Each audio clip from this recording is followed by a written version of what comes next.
কে ওখানে? এই ভর সন্ধ্যাবেলায় নির্জন নদীর পাড়ে কি করছো? কি কথা কানে যাচ্ছে না?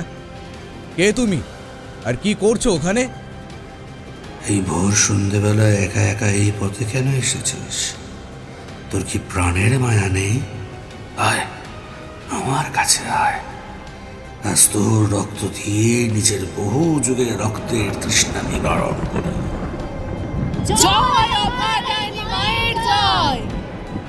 যতদিন দুর্গমাসুরের দল থাকবে ততদিন আমি দুর্গা রূপে ফিরে ফিরে আসব, দুর্গমাসুরদের দমন করতে আর নারী শক্তির পুনঃপ্রতিষ্ঠা করতে।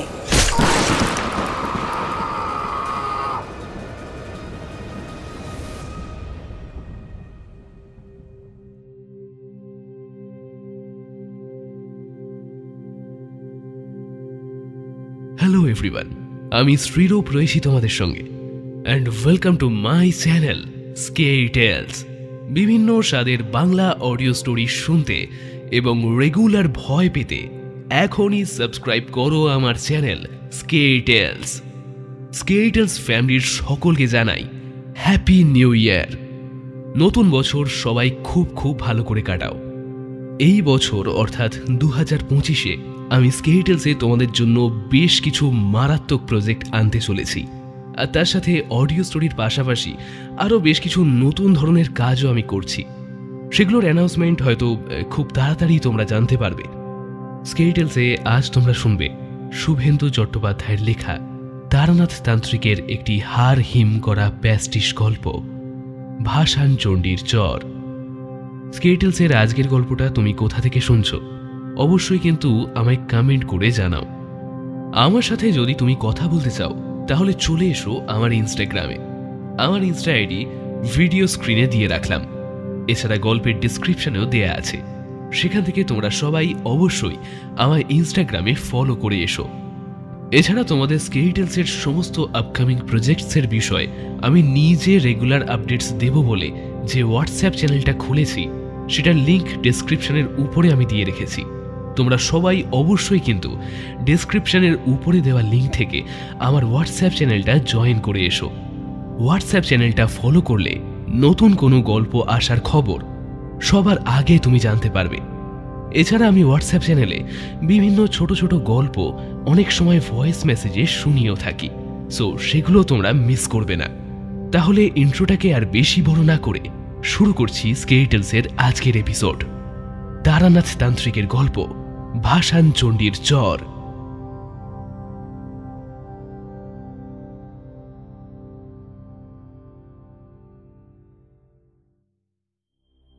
তারানাথ, জীবনে এমন অনেক সময় আসে যখন আমাদের সাধনার ফলে অর্জিত শক্তি একা আমাদের সহায়তা করতে পারে না, আর তখন আপাতভাবে মনে হয় আমরা নিষ্ক্রিয় হয়ে পড়ছি এবং আমাদের শত্রুপক্ষ আমাদের উপর জয়লাভ করে ফেলেছে। কিন্তু তারানাথ, এটা যেমন একদিক থেকে সত্যি, কিন্তু অন্য দিক থেকে এটাই সেই মহেন্দ্রক্ষণ যখন শুভের সূচনা ঘটাতে দৈব শক্তি সেই সাধকের অন্তরে প্রবেশ করে, সেই সাধককে নতুন উদ্যম প্রদান করে পুনরায় আরও একটা সুযোগ প্রদান করে সেই অশুভ শক্তির বিরুদ্ধে রুখে দাঁড়াতে। এবার সেই শুভ শক্তি দ্বিগুণ উদ্যমে অশুভের দমন করতে ঝাঁপিয়ে পড়ে। অন্তিমে সেই চিরাচরিত শুভ অশুভের লড়াইয়ে জয় ঘটে সেই শুভ শক্তির। তারানাথ, তুই তো নিশ্চয়ই জানিস মহিষাসুর মর্দিনীর কাহিনীটা, যেখানে চতুরঙ্গ সেনা তথা মহিষাসুরের সাথে লড়াই করতে করতে একসময় আদি শক্তি ভগবতী দুর্গা ক্লান্ত হয়ে পড়েছিলেন। তখন উনি দেখতে পেয়েছিলেন অশুভ শক্তি প্রবল উদ্যমে ছুটে আসছে ওনাকে দমন করবার জন্য, কিন্তু ভগবতী দুর্গা নিজের কাছে থাকা মধুপাত্র থেকে মধু পান করে পুনরায় অশুভ নাশিনী রূপে যুদ্ধে অবতরণ করে অন্তিমে অশুভ শক্তির ওই দুর্দম মহিষাসুরকে ত্রিশূল বিদ্ধ করে নিজের পদানত করেছিলেন। তারানাথ, তুই চিন্তা করিস না। তোর জীবনে আজকের এই পরাজয়টা মোটেও কোনো পরাজয় নয়, বরং এটা তোর জয়ের মাঝের সেই সন্ধিক্ষণ যখন দৈব শক্তির আগমন ঘটবে তোর জীবনে। তোকে নতুন উদ্যম দেবে অশুভের বিরুদ্ধে এই লড়াইতে। যা তারানাথ, তুই এবার সেই পরম করুণাময়ী আদ্যা শক্তির স্তবে মনোনিবিষ্ট কর। তোর জয় হবে। তারানাথ তান্ত্রিক এই নামটার সাথে আমরা সকলেই বেশ ভালোভাবেই পরিচিত। কলকাতার মঠলেন নিবাসী তারানাথ তান্ত্রিক বর্তমানে একজন সাধারণ জ্যোতিষী হলেও বেশ কিছু বছর আগে পর্যন্ত উনি ছিলেন একজন সুপ্রসিদ্ধ তান্ত্রিক। আর তখন গোটা বাংলার বিভিন্ন শহর এবং গ্রামেগঞ্জের মানুষ এক ডাকে চিনত ঠাকুরমশাইকে। আর ঠাকুরমশাই ওনার গোটা জীবনটাকেই বিপদে পড়া মানুষদের ত্রাণের জন্য উৎসর্গ করেছিলেন। বিবিধ অপশক্তি, অতৃপ্ত আত্মা, কালাজাদুর বিরুদ্ধে নিরন্তর সংগ্রাম করে রক্ষা করেছিলেন আর্তপীড়িতদের। ঠাকুরমশাইয়ের জীবনে প্রতিটা ছত্রে ছত্রে রয়েছে নানাবিধ অলৌকিক, দৈবিক এবং ভৌতিক অভিজ্ঞতা, যেগুলোকে আপাতভাবে শুনলে মনে হয় যে বাস্তবের সাথে এসবের একটারও কোনো মিল নেই। আর সেটা যে প্রথম প্রথম আমার আর আমার বাল্যবন্ধু কিশোরী সেনের মনে হয়নি তা কিন্তু নয়। যত দিন গড়িয়েছে আর যত আমরা ঠাকুরমশাইয়ের সঙ্গ করেছি, ততই আমাদের দুজনের মনের এই ধারণা পাল্টে গিয়েছিল। আর এখন তাই আমরা বিশ্বাস করি এই আমাদের বসবাসের স্থল। পৃথিবী এই এতটাই বড় যে সেখানের বিভিন্ন প্রান্তে বিভিন্ন রকমের ঘটনা প্রতিনিয়তই ঘটে চলেছে। আর তাদের কতটুকুই বা আমরা খোঁজ রাখি? হ্যাঁ, আর যেটা আমরা চোখে দেখতে পাচ্ছি সেটাই যে সবসময় সত্যি হবে, আমরা দৃষ্টির অগোচরের জিনিস সব মিথ্যে, এই ধারণাটাও তো ভুল। কারণ ঠাকুরমশাই একবার আমাদেরকে বলেছিলেন, এই পৃথিবী নানাবিধ রহস্যকে যুগ যুগ ধরে নিজের অন্তরে চেপে রেখেছে। আমরা ক্ষুদ্রমতি জীব, কতটুকুই বা জ্ঞান আমাদের। আর তাই তো আমরা দৃষ্টির অগোচরে ঘটা ঘটনাগুলোকে মনের ভুল বা মনের বিকার বলে উড়িয়ে দিই। আমরা কেবল দৃষ্টিগোচরে ঘটা ঘটনাগুলোকেই সত্যি বলে মানি। আমাদের জ্ঞান বিজ্ঞানের এই পরিসর অতীব ক্ষুদ্র। আমরা কেবল ওইটুকুতেই বিচরণ করে খুশি থাকি। আর এই পরিসরের বাইরে ঘটে চলে বিবিধ ঘটনা, যেগুলো আমাদের যুক্তিতর্কের অতীত। আমরা যতই বলি এসব মিথ্যে, মনের কল্পনা, কিন্তু সেই সব কিছু সত্যি। যা চোখে দেখা যায় না তা সব সময় মিথ্যে হয় না, আর যা চোখে দেখা যায় তা সব সময় সত্যিও হয় না। ঠাকুরমশাইয়ের সঙ্গ করা আর তার মুখ থেকে তার অতীত জীবনের বিবিধ রোমহর্ষক অভিজ্ঞতার কথা শুনতে শুনতে আমাদেরও এই এক বিশ্বাস মনে দৃঢ় হয়েছিল। আর তাই এখন আর ঠাকুরমশাইকে প্রশ্ন করি না। আজকের এই ঘটনার কাহিনীটা ঠাকুরমশাইয়ের জীবনের প্রায় যৌবনকালের ঘটনা, যখন তিনি উচ্চমার্গের তান্ত্রিক হিসেবে জনমানসে খ্যাতি লাভ করতে শুরু করেছিলেন। আর এই কাহিনী ঠাকুরমশাইয়ের জীবনের এক অন্যতম ঘটনা, যে কাহিনী উনি আমাদের বারবার ভগবতী মা দুর্গার উদ্দেশ্যে বারংবার প্রণতি নিবেদন করেছিলেন। সেই সঙ্গে নারী শক্তির জয়গান গেয়েছিলেন। আর এই কাহিনী আমাদের মনেও জায়গা করে নিয়েছিল। সেই দিন আমরাও ঠাকুরমশাইয়ের সাথে ভগবতী দুর্গা আর নারী শক্তির উদ্দেশ্যে জয়ধ্বনি দিয়ে উঠেছিলাম। সময়টা শ্রাবণ মাসের এক বর্ষণমুখর সন্ধ্যা।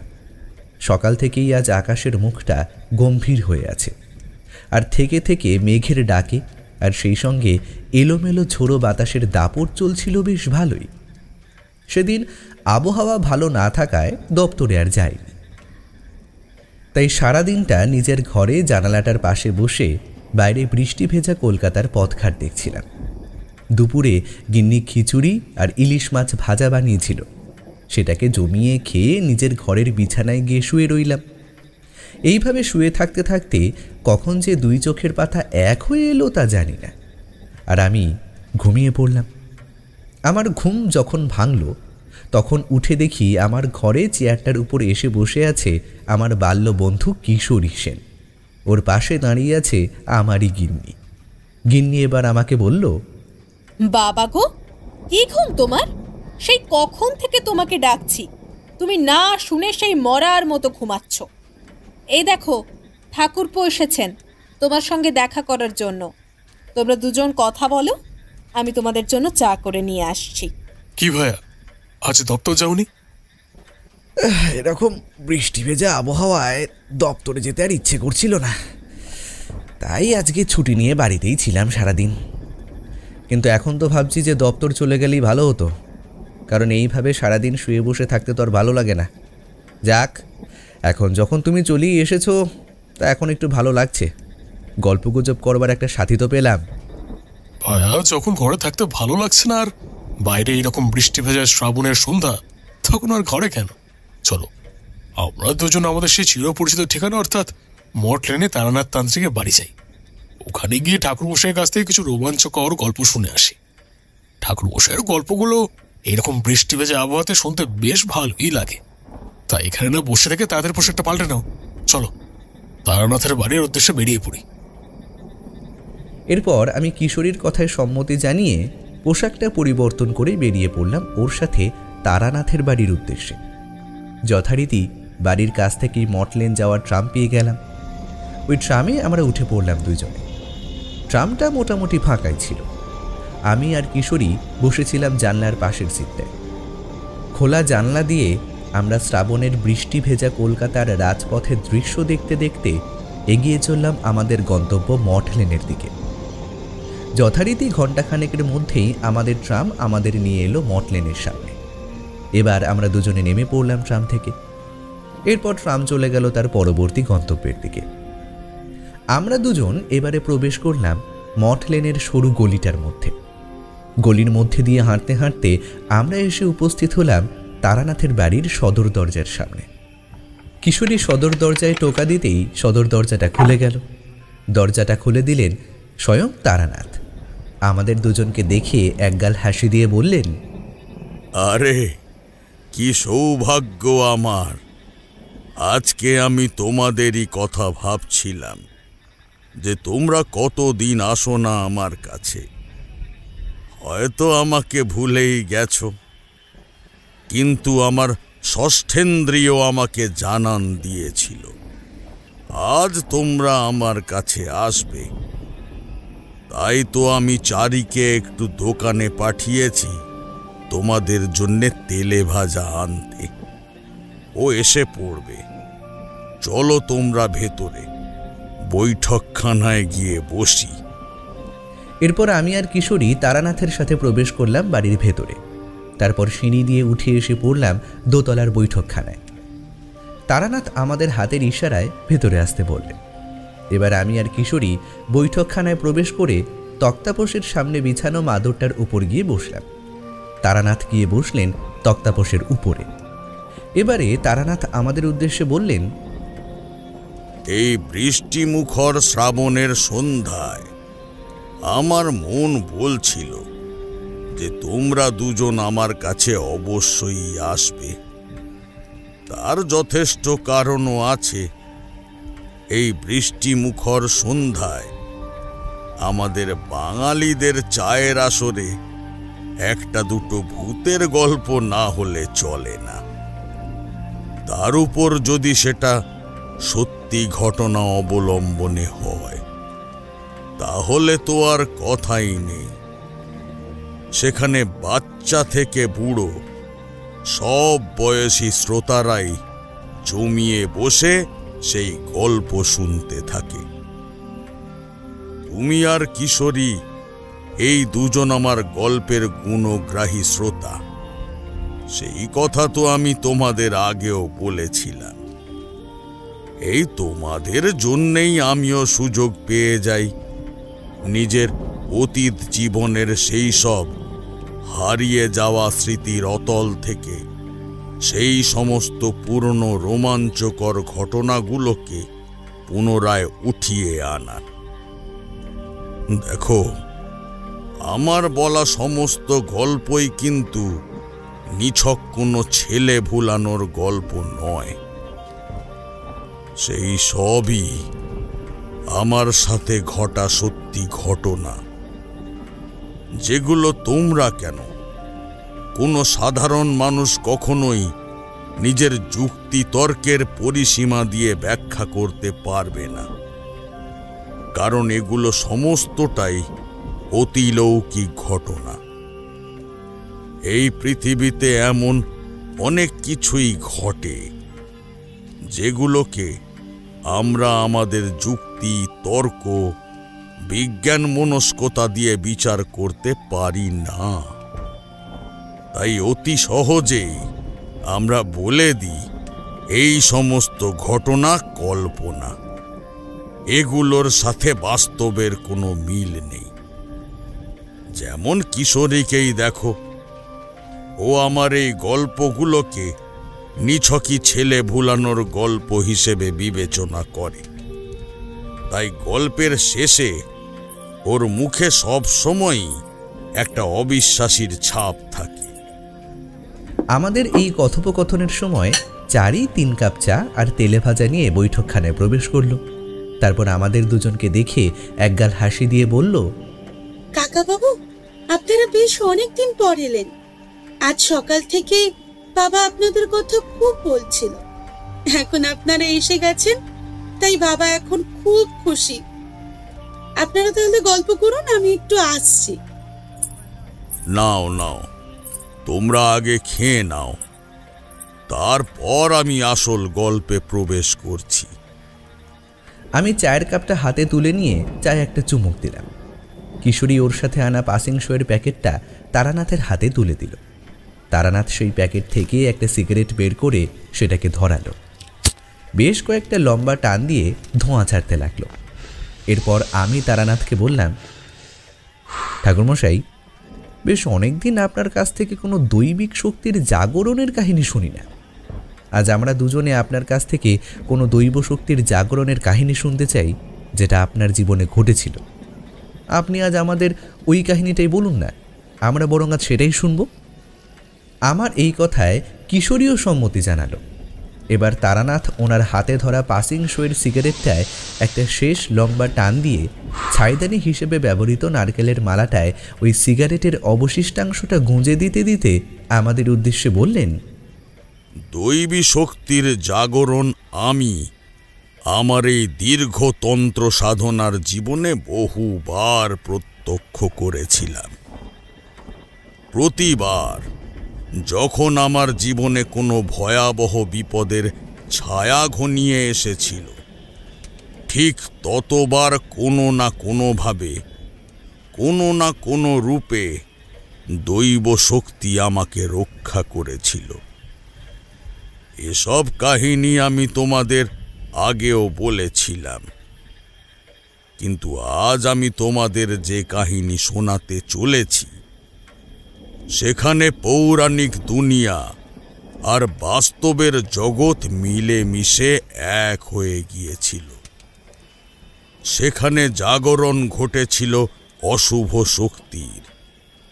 সেই অশুভ শক্তির ধারক হয়েছিল এক নিম্ন শ্রেণীর তান্ত্রিক, আর তাকে দমন করতে জাগ্রত হয়েছিল দৈবী শক্তি নতুন এক রূপে। এই কাহিনী আমার জীবনের যৌবনকালে ঘটেছিল, কিন্তু এ অভিজ্ঞতা আজও আমার মস্তিষ্কের অন্তরালে রয়ে গেছে। এ কাহিনীর সূত্রপাত আজ থেকে প্রায় 20 বছর আগে মেদিনীপুর জেলার প্রত্যন্ত গ্রাম গড়চন্দনপুর থেকে। গড়চন্দনপুর জঙ্গলমহল অধ্যুষিত গ্রাম। এই গ্রামের পাশ দিয়েই বয়ে চলেছে কাঁসাই নদী। এই গ্রামে বেশ কয়েক ঘর গৃহস্থ বাস করত। এনাদের সকলের জীবিকা ছিল মাছ ধরা আর মাটির জিনিসপত্র বানানো। গরিবের সংসার হলেও ওনারা সকলেই বেশ সুখে শান্তিতেই বসবাস করতেন। গ্রামের জমিদার শশীভূষণ রায় বাহাদুরের সুদক্ষ জমিদারিতে প্রজাদের দিন বেশ ভালোই কেটে যেত। জমিদার বাবুর কাছে তার প্রতিটা প্রজাই ছিল তার পরিবারের সদস্য। তাদের কষ্টে জমিদার বাবু কিছুতেই স্থির থাকতে পারতেন না। যথাসাধ্য সাহায্য করতেন তিনি। এছাড়াও প্রতিদিন রাতে উনি আর ওনার নায়েব শ্রীযুক্ত তপন মিশ্র দুজনে গ্রাম পরিদর্শনে বেরোতেন পায়ে হেঁটে। প্রতিটা বাড়ির সামনে গিয়ে গিয়ে প্রজাদের সাথে কথা বলতেন। এইভাবেই উনি ওনার প্রজাদের পাশে থাকতেন। জমিদার বাবু ছিলেন বিপত্নিক। বছর খানেক আগে পুত্র সন্তান জন্ম দিতে গিয়ে রক্তক্ষরণজনিত সমস্যায় আক্রান্ত হয়ে প্রসবের ঠিক কিছু সময়ের মধ্যেই আঁতুড় ঘরেই নবজাতককে পাশে রেখেই গিন্নিমা মল্লিকা দেবী ইহলোকের মায়া কাটিয়ে পরপারে চলে যান। গিন্নিমাকে প্রচণ্ড ভালোবাসতেন জমিদার বাবু। তাই ওনার এই অকাল প্রয়াণে জমিদার বাবু বেশ ভেঙে পড়েছিলেন। জমিদারির কাজেও ভুল হতে লাগলো ওনার নবজাতক সন্তান মাতৃস্নেহ এবং মাতৃদুগ্ধ দুটোর থেকেই বঞ্চিত হয়ে দিন রাত সব সময় কান্নাকাটি করত। ওকে শান্ত করবার মতো কেউই ছিল না ওই জমিদার বাড়িতে। কারণ মায়ের অভাব পূরণ করা একমাত্র মা ছাড়া আর কেউই পূরণ করতে পারে না। তাই গ্রামের প্রজারা এবার জমিদার বাবুর পাশে এসে দাঁড়াল। ওনাদের মধ্যে মালতী নামে একজন অল্প বয়সী বউ এগিয়ে এসে জমিদার বাবুর ছেলেকে নিজের কোলে তুলে নিয়েছিল। আর ওর মাথায় হাত বুলাতে বুলাতে জমিদার বাবুকে বলল, কর্তামশাই, একজন মা নিজের সন্তানের যে চাহিদাগুলো বুঝতে পারে, একজন বাবা সেটা ভালো বুঝতে পারেন না। সবথেকে বড় কথা, গিন্নিমা ওকে জন্ম দিয়েই চলে গেছেন। মাতৃস্নেহ থেকে বঞ্চিত হয়েছে আপনার ছেলে। তাই সেই দিন থেকে আজ অবধি ওর কান্না থামেনি। সর্বক্ষণ কেবল ওর মাকেই খুঁজে চলেছে। কর্তামশাই, আমিও একজন মা, তাই আমি বুঝি সন্তানের চাহিদাগুলো।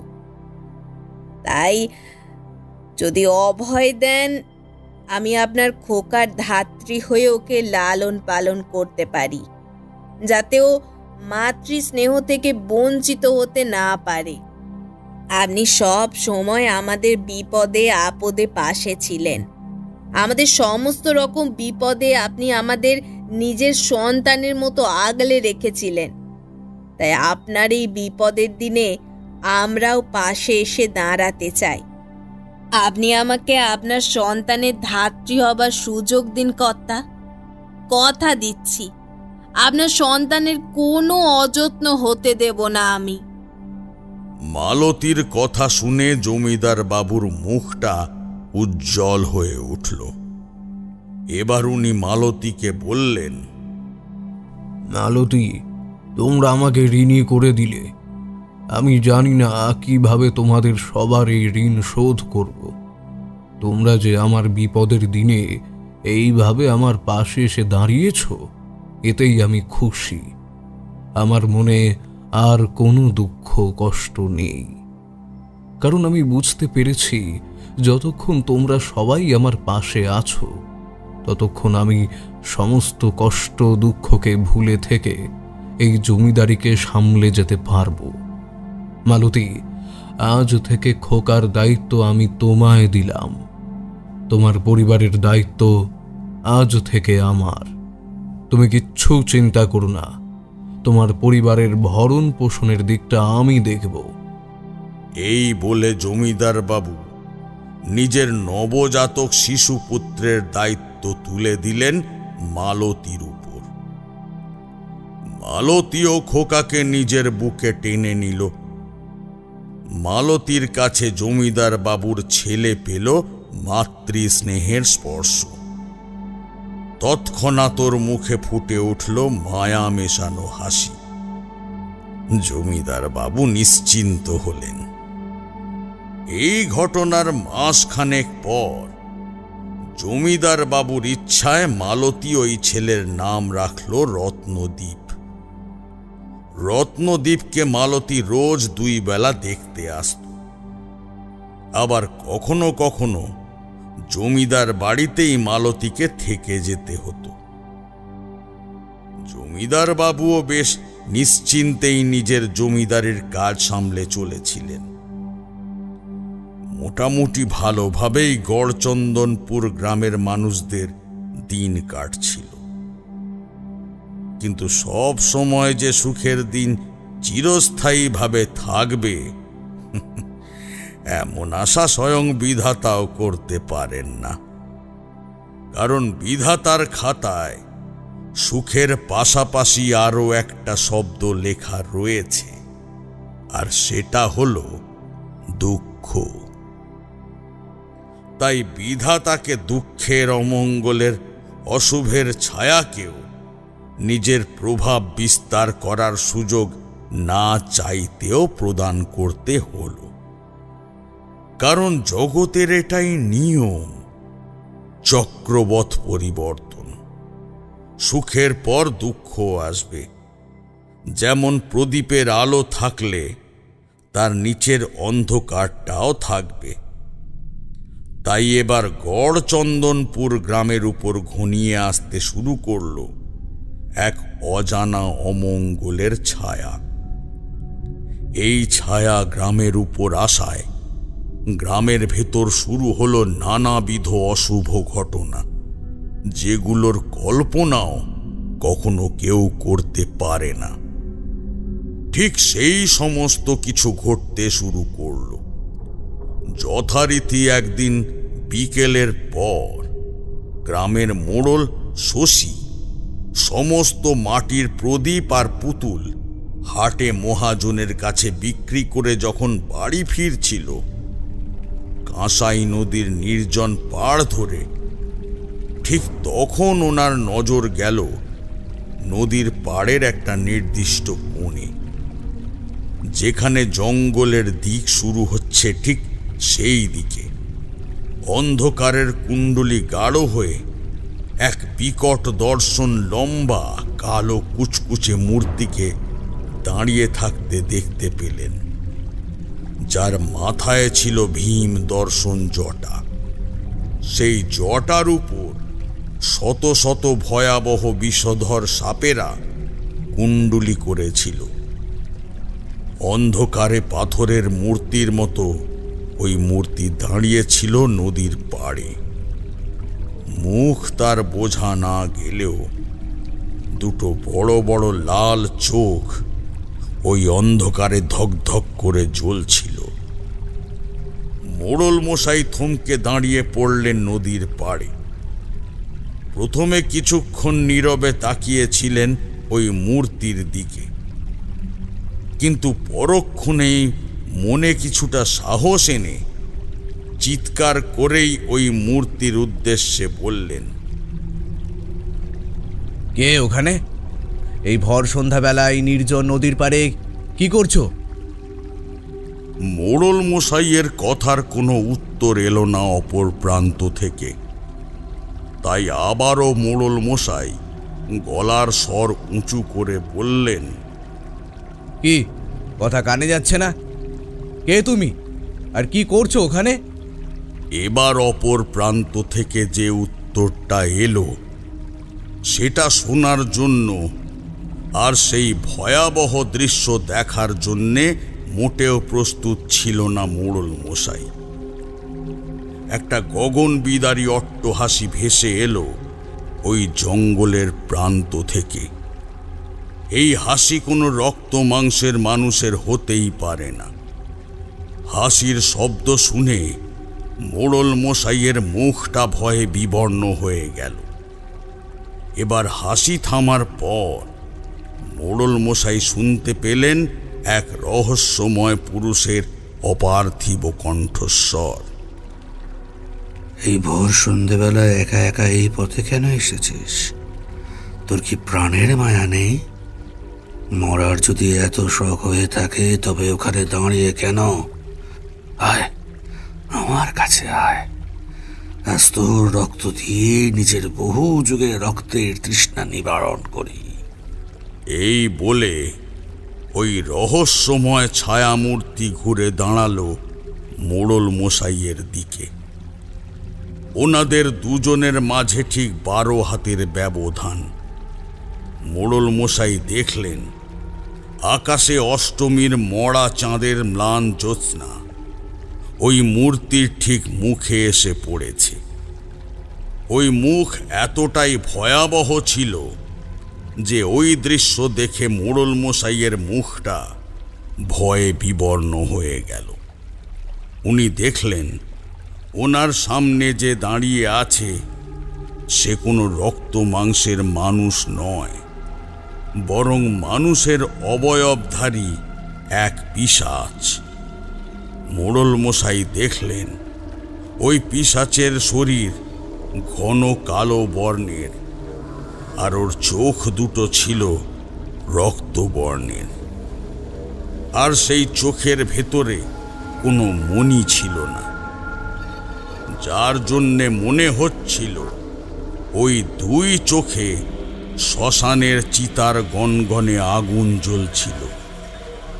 পিশাচের মুখ দিয়ে একটা দীর্ঘ রক্তবর্ণের জিভ বেরিয়েছিল। সেই জিভ দিয়ে গড়িয়ে পড়ছিল ললিত রক্ত মাংসের ধারা। গোটা মুখে এবড়ো খেবড়ো ভাবে মাংস আর রক্ত লেগেছিল। মাথার উপর একটা বিশাল বড় জটা ছিল। হাতে ও পায়ে ছিল বড় বড় সব ধারালো নখ। এই ভয়াবহ দৃশ্য দেখে মোড়ল মশাই ভয়ে 1 পা 2 পা করে পিছিয়ে যাচ্ছিল। ওই পিশাচ ঠিক তত দ্রুতই এগিয়ে আসছিল ওনার দিকে। একটা সময় পর পাথরে পা হড়কে মোড়ল মশাই নদীর পাড়ে পড়ে গেলেন।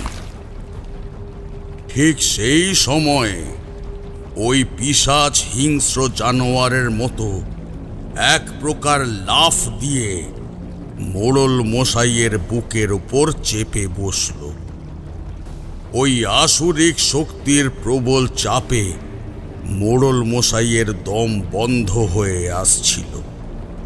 ওনার চোখ দুটো বিস্ফারিত হয়ে উঠতে লাগল। এই দৃশ্য দেখে ওই পিশাচ একটা জান্তব অট্টহাসি দিয়ে বলল, তোকে ছোটবেলায় তোর মা গল্প বলেনি যে ভোর সন্ধেবেলায় একা একা নির্জন নদীর পাড়ে যেতে নেই? ভোর সন্ধেবেলায় আমরা থাকি নির্জন নদীর পাড়ে নিজেদের শিকারের জন্য। আজ তুই নিজেই চলে এলি আমার হাতে মরতে। বেশ বেশ বেশ, তবে তাই হোক, তোর ইচ্ছাটাই পূরণ হোক আজকে। এই মরা জ্যোৎস্নার রাতে তোকে দিয়েই আমি আমার রক্তের তৃষ্ণা মেটাই। মরার জন্য প্রস্তুত হয়ে যা তুই। এই বলে পিশাচ নিজের মুখের 2 তীক্ষ্ণ সদন্ত সজোরে বসিয়ে দিল মোড়লের গলায়। নিমেষের মধ্যে মোড়ল এক তীব্র আর্তনাদ করে উঠল। ও কিছু করে ওঠার আগেই পিশাচ নিজের মুখটা ওই ফুটোটায় ঢুকিয়ে দিয়ে চোঁ চোঁ শব্দে ওই ফুটো থেকে গড়িয়ে পড়তে থাকা রক্তের ধারাকে এক নিঃশ্বাসে চুষে ফেলতে লাগলো। দেখতে দেখতে মোড়ল মশাইয়ের সারা শরীর স্থির হয়ে আসতে লাগলো। ওনার শরীর রক্তশূন্য ফ্যাকাশে হয়ে পড়তে লাগলো। একটা সময় পর মোড়ল স্থির হয়ে মারা গেল। এরপর পিশাচ নিজের হাতের নখ দিয়ে মোড়লের মৃত শরীরটাকে চিরে সেখান থেকে তাজা নরমাংস খুবলে খুবলে খেতে লাগলো আর বিকৃত স্বরে বলল,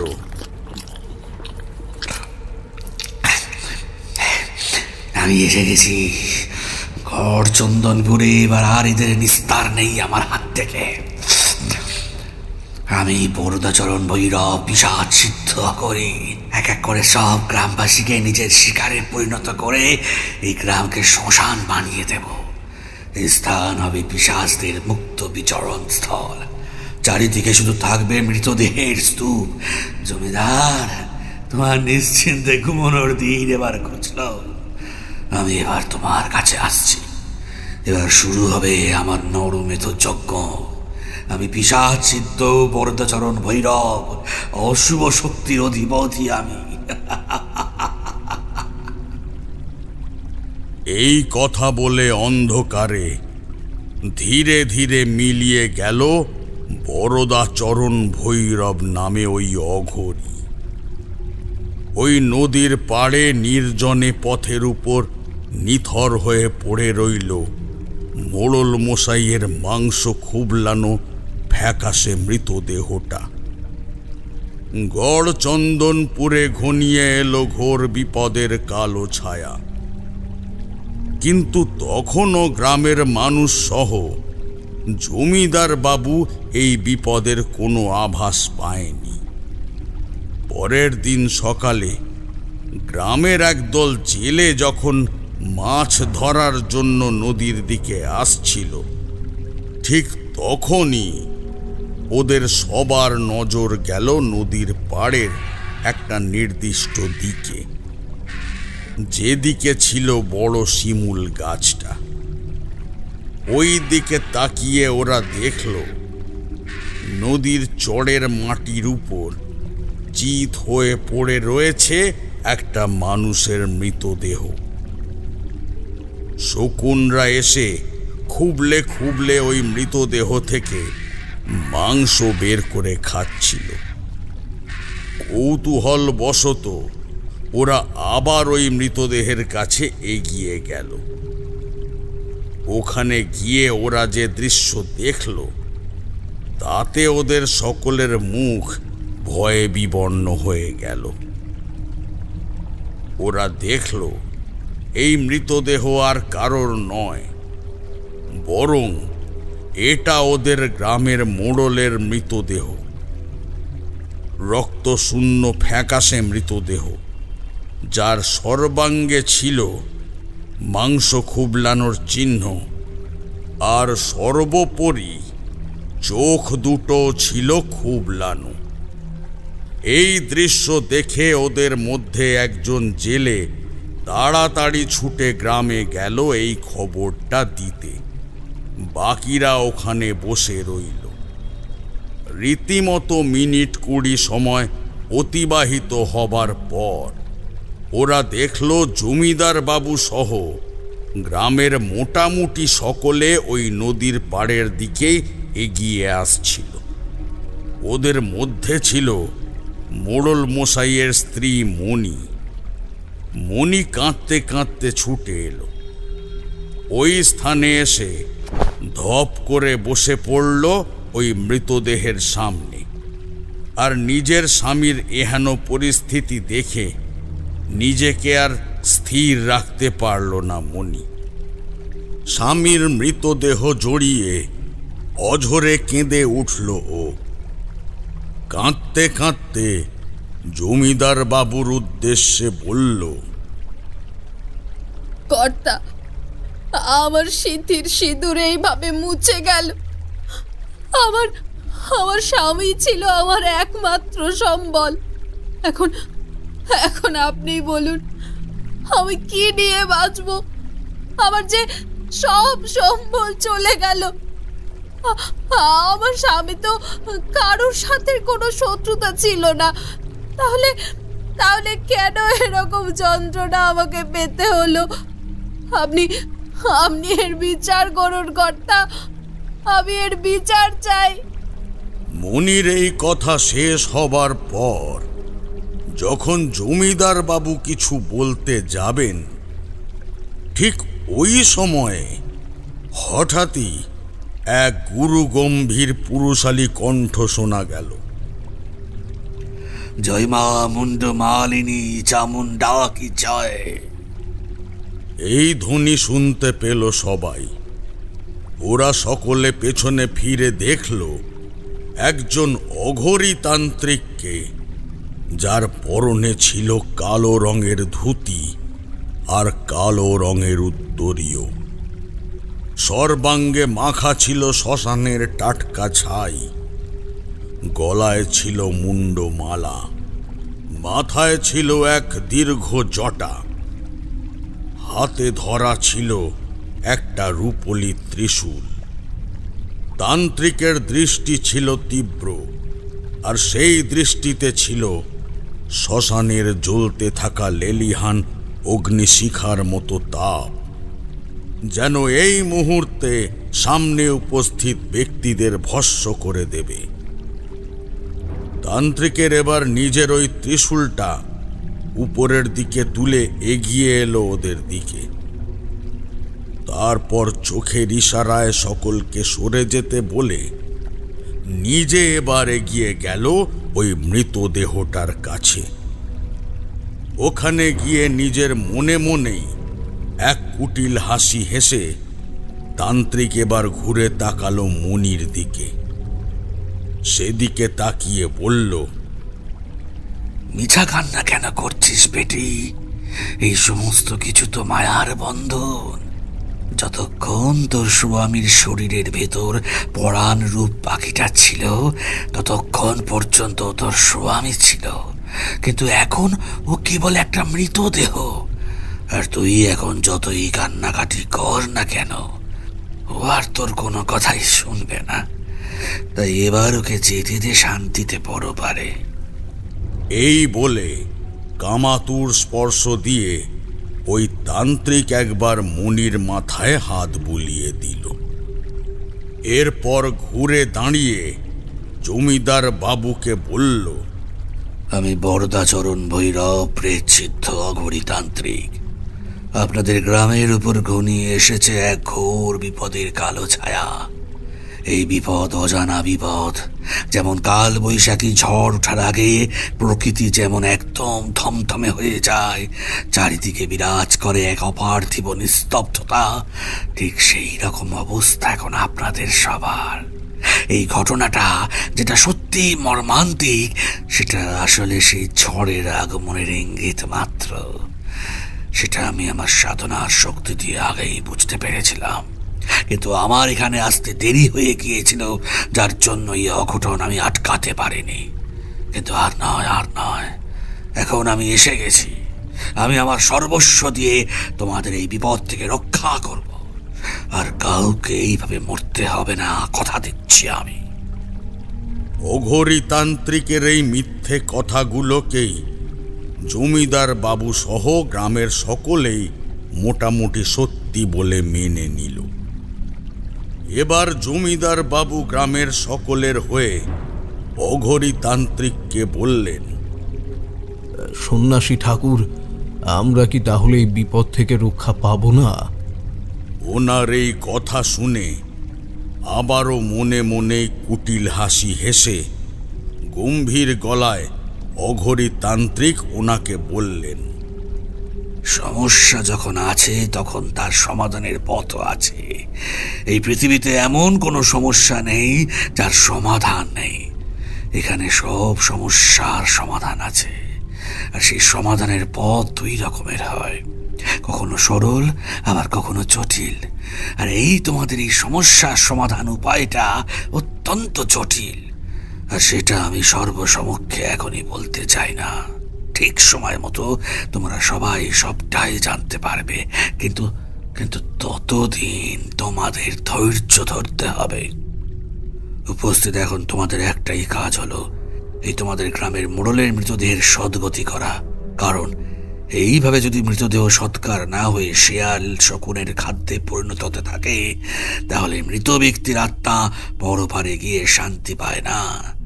আর তাই এর সদ্গতির ব্যবস্থা করো তোমরা। শশীভূষণ, তোমার এই ভদ্রাসনে এমন একজন রয়েছে যে আমার এই কাজে সহায়ক হতে পারবে, আর তার মাধ্যম দিয়েই তোমাদের এই বিপদ নাশের উপায়টা শুরু হবে। কিন্তু এই কাজ হবে অত্যন্ত গোপনে, কেউ এই প্রক্রিয়া দেখতে পাবে না, এমনকি তুমিও না। এই উপায়টা সর্বসাধারণের দেখার জন্য নয়, কারণ তোমরা সাধারণ মানুষ, অন্যগত প্রাণ তোমাদের।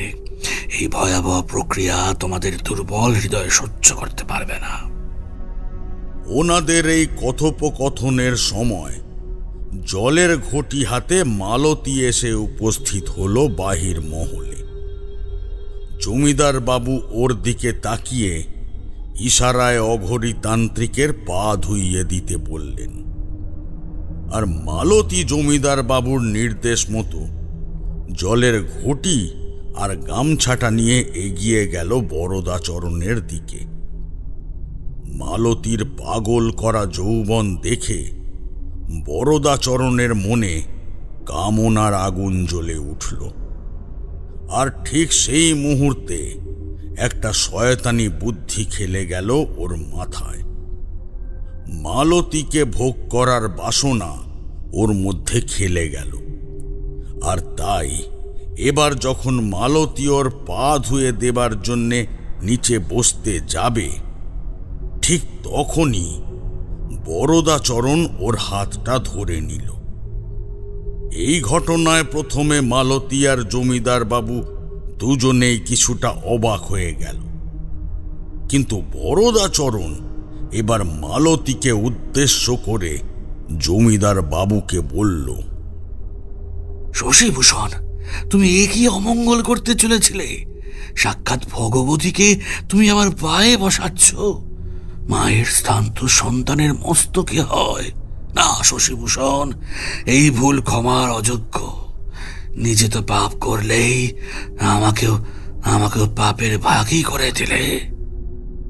এই বলে বরদাচরণ মালতীকে নিচ থেকে উপরে উঠিয়ে দিয়ে হাতটা ধরে বলল, মা, আমাকে তুই ক্ষমা করিস। আমি নিজ সন্তান তোর, না বুঝে তোকে আমার পায়ে বসিয়েছি। আমাকে তুই ক্ষমা কর মা। কিন্তু বরদাচরণের স্পর্শে ছিল কামনার স্পর্শ, আর সেটা মালতী কিছুটা হলেও বুঝতে পেরেছিল। তাই ও নিজের হাতটা ছাড়িয়ে নেওয়ার চেষ্টা করছিল, কিন্তু বরদাচরণ নিজের পুরুষালী শক্তি দিয়ে মালতীর হাতটা ধরেছিল, আর কামুক নজরে এক দৃষ্টে তাকিয়েছিল ওর দিকে।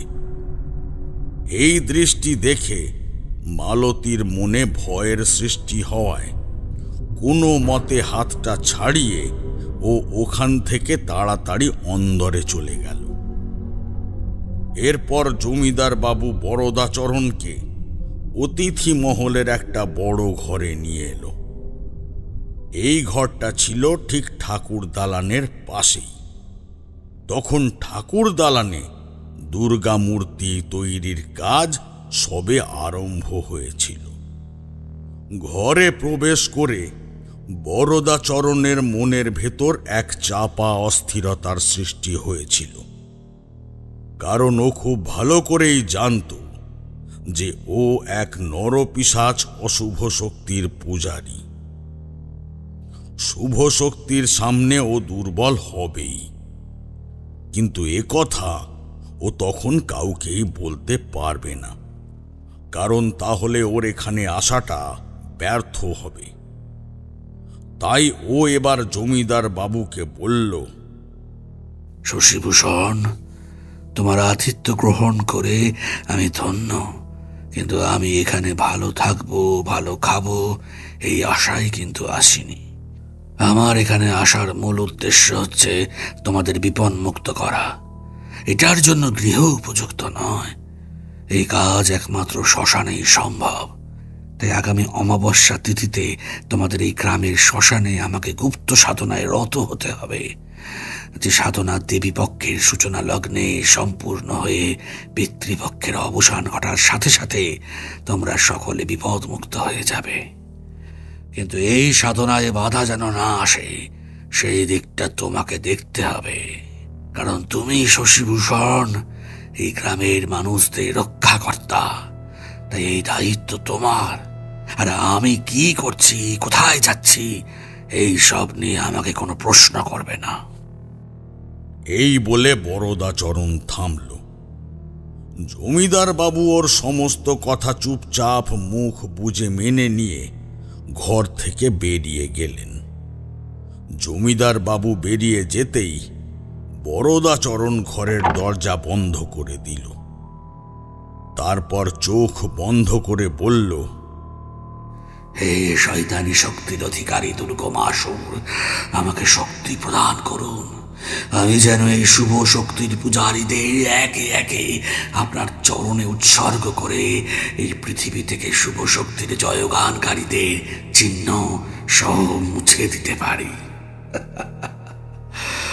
যে কাজ আপনি করতে পারেননি, আমি আপনার একনিষ্ঠ ভক্ত বরদাচরণ অঘরী সেই অসমাপ্ত কাজ সমাপ্ত করতে চাই।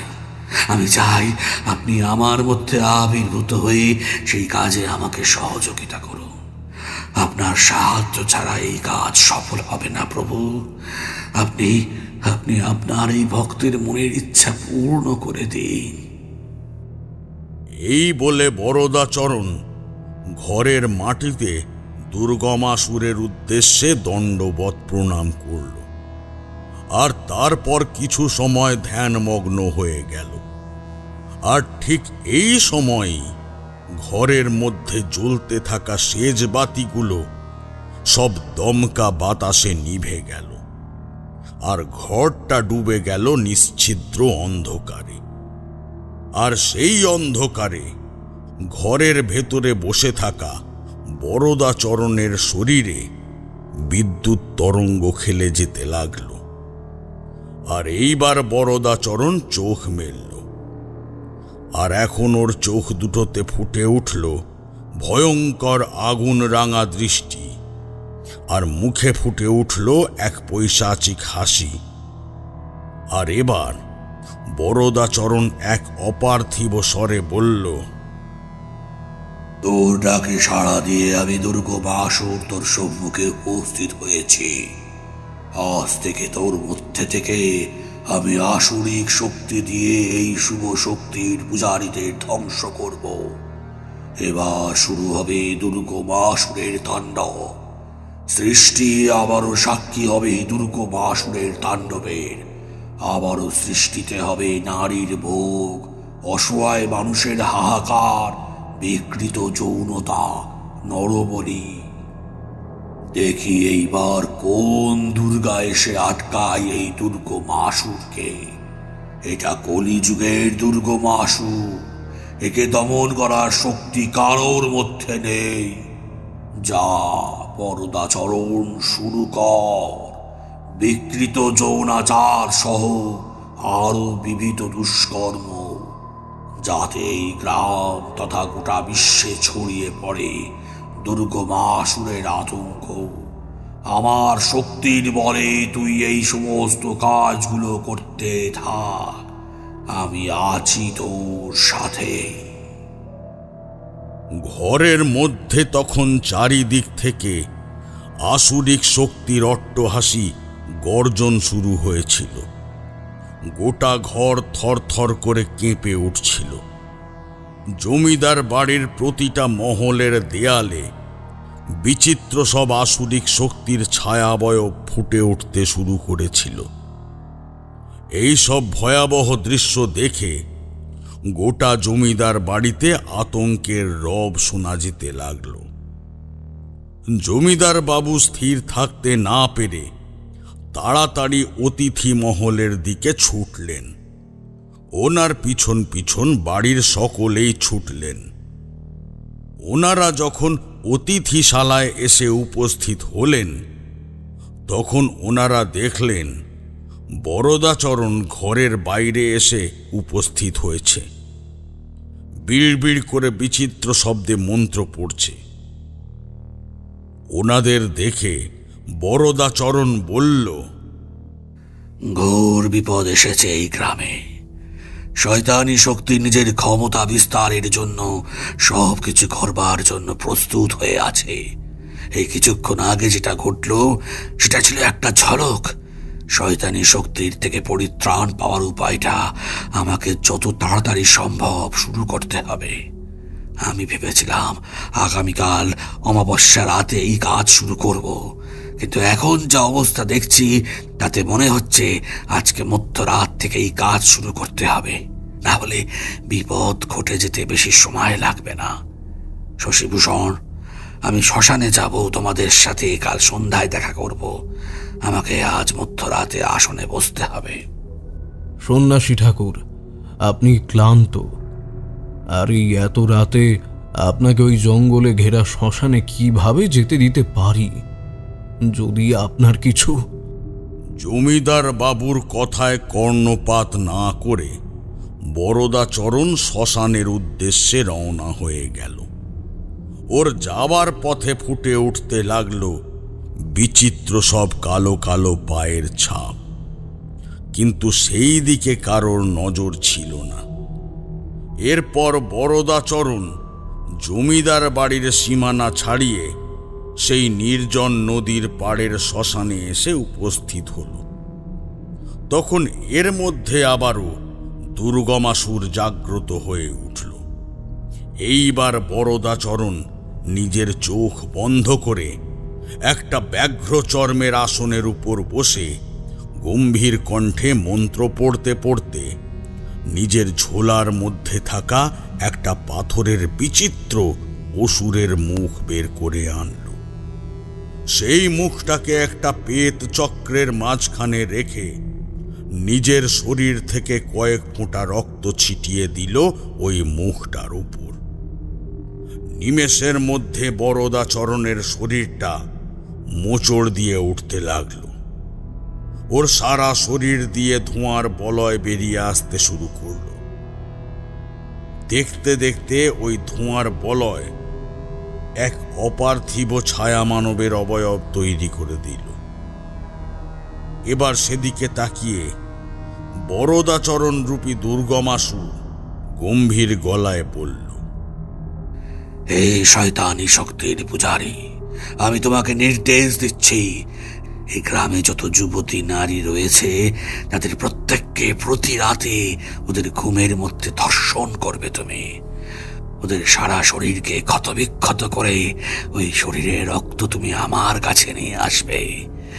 সেই রক্তের আহুতি দিয়ে আমি পূর্ণরূপে দুর্গমাসুর হয়ে উঠতে পারবো।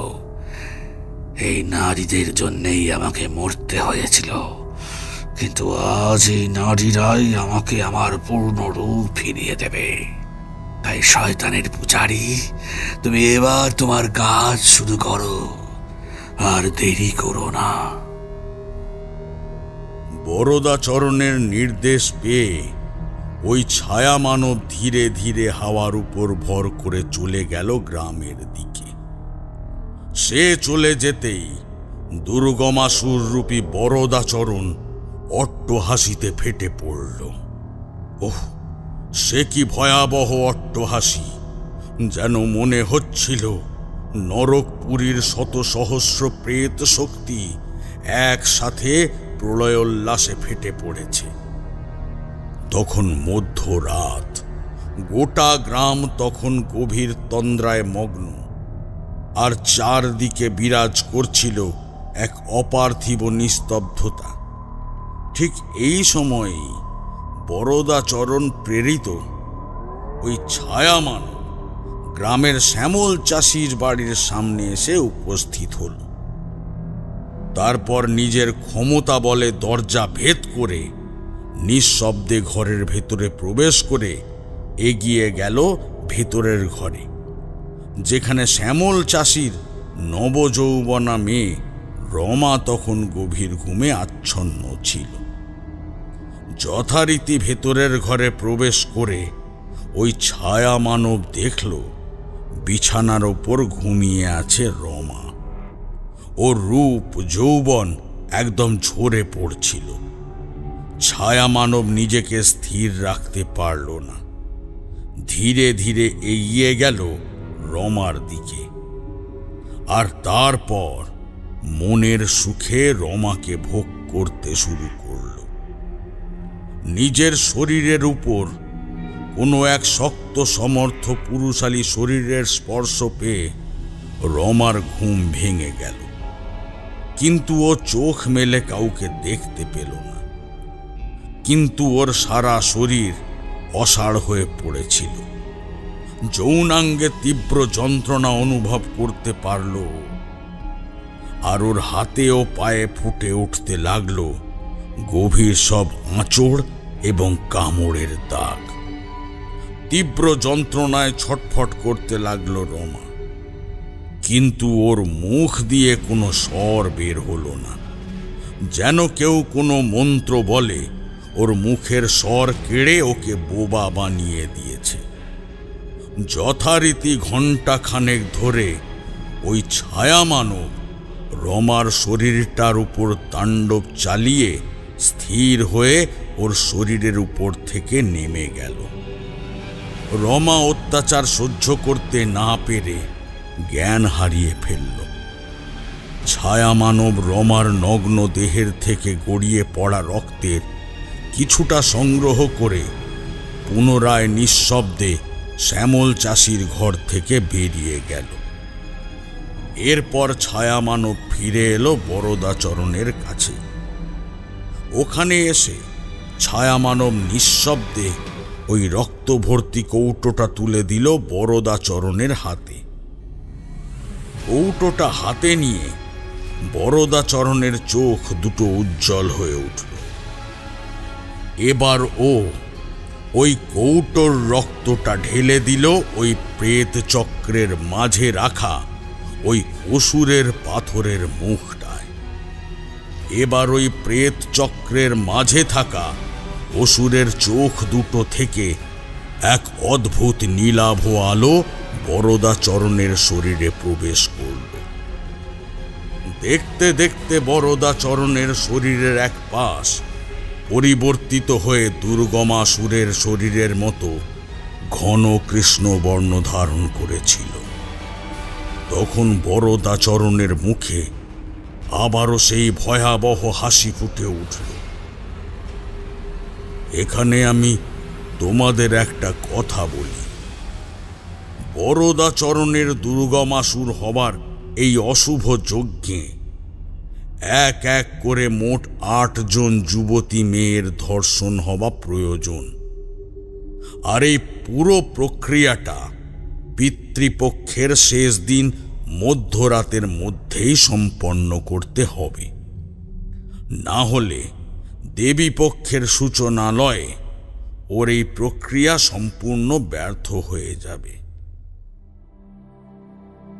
তোমরা শুনছো স্কেটেলসের আজকের গল্প ভাসান চণ্ডীর চর। গল্পটা এতদূর তোমরা যারা শুনলে তারা অবশ্যই আজকের ভিডিওটাকে একটা লাইক করে দাও। আর যারা যারা নতুন রয়েছে স্কেটেলসে, মানে ফার্স্ট টাইম আমার চ্যানেলের গল্প শুনছো, তারা অবশ্যই কিন্তু এই রকম গল্প রেগুলার শোনার জন্য অবশ্যই কিন্তু স্কেটেলসকে সাবস্ক্রাইব করে নাও।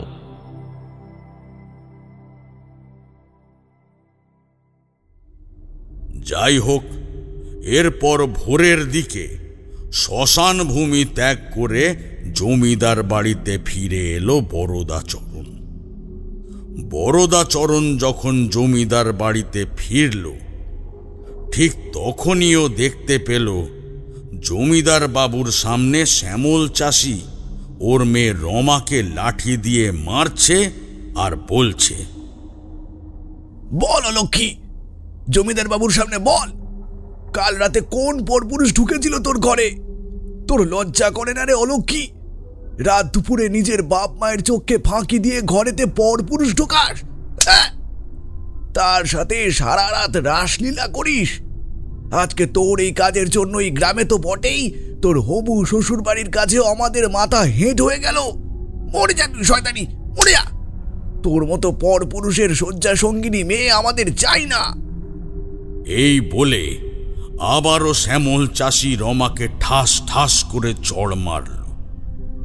এই দৃশ্য দেখে জমিদার বাবু কিছু বলতে যাবে, এমন সময় শয়তান বরদাচরণ এগিয়ে গেল শ্যামল আর রমার দিকে। তারপর শ্যামলকে থামিয়ে এবার বলল, শ্যামল, কেন বেচারিকে এইভাবে মারছো? তুমি যেটা অভিযোগ আনছো যে কোনো পরপুরুষকে তোমার মেয়ে ইচ্ছা করে রাতের বেলা ঘরে ঢুকিয়ে মিলন করেছে, এটা তো মিথ্যেও হতে পারে। হতেই পারে তোমাদের ঘুমের সুযোগ নিয়ে কোনো দুষ্কৃতী এসেছিল তোমাদের ঘরে, সেই হয়তো এই কাজ করেছে। পুরো বিষয়ের খোঁজ খবর না নিয়ে এইভাবে কাউকে দোষারোপ করা উচিত নয় শ্যামল। শশীভূষণ, তুমি গ্রামে পাহারা বসাও। আমার মনে হয় কোনো নারী লোলুপ দুষ্কৃতীর দল তোমাদের গ্রামে এসে লুকিয়ে রয়েছে আর রাতে অন্ধকারে এই সমস্ত কুকীর্তি করে বেড়াচ্ছে। আর একবার মালতীকে ডেকে এনে রমার সাথে কাল রাতে ঠিক কি হয়েছিল সেটা জানো। বরদাচরণের নির্দেশ মতো জমিদার বাবু মালতীকে ডেকে আনলেন। আর তারপর মালতীকে পেয়ে রমা কাঁদতে কাঁদতে ওকে জড়িয়ে ধরে বলল, মালতীদি, মালতীদি, আমার সর্বনাশ হয়ে গেছে। কাল রাতে ঘুমের মধ্যে কেউ আমাকে ধর্ষণ করেছে। কি বলছিস তুই? এটা কিভাবে সম্ভব? কাল ঘুমের মধ্যে আমার মনে হচ্ছিল যেন কেউ আমাকে বলাৎকার করছে, কিন্তু আমি যখন চোখ মেললাম তখন কাউকে দেখতে পাইনি, কাউকে না। কিন্তু আমার শরীরে অসহ্য যন্ত্রণা হচ্ছিল। ওই যন্ত্রণায় শরীরে বিভিন্ন স্থানে অসংখ্য ক্ষত হয়ে গিয়েছিল। ব্যাস, তারপর আমার আর কিচ্ছু মনে নেই দিদি। এবার তুমি বলো, এখানে আমার কোনো দোষ আছে কি?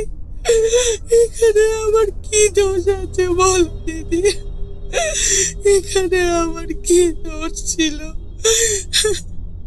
কাকা, এখানে রমার কোনো দোষ নেই। যদি সত্যি রমার দোষ থাকতো তাহলে ও আজ আমাদের সবার মাঝে উপস্থিত থাকতো না, আর নীরবে তোমার হাতে মারও খেত না এইভাবে। রমার সাথে অন্যায় হয়েছে, আর এর প্রতিকার চাই আমি।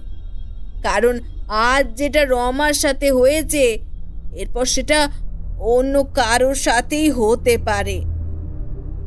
মালতীর কথায় সম্মতি জানিয়ে জমিদার বাবু পাহারার ব্যবস্থা করে দিলেন।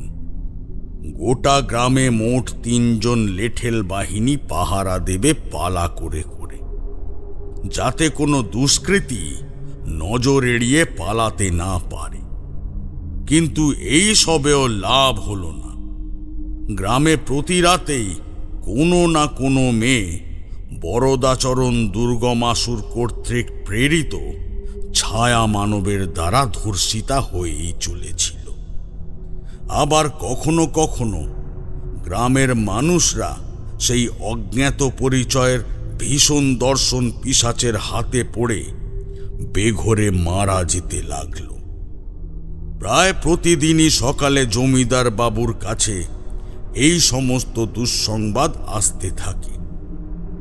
জমিদার বাবুও ধীরে ধীরে বিমর্ষ হয়ে যেতে থাকেন।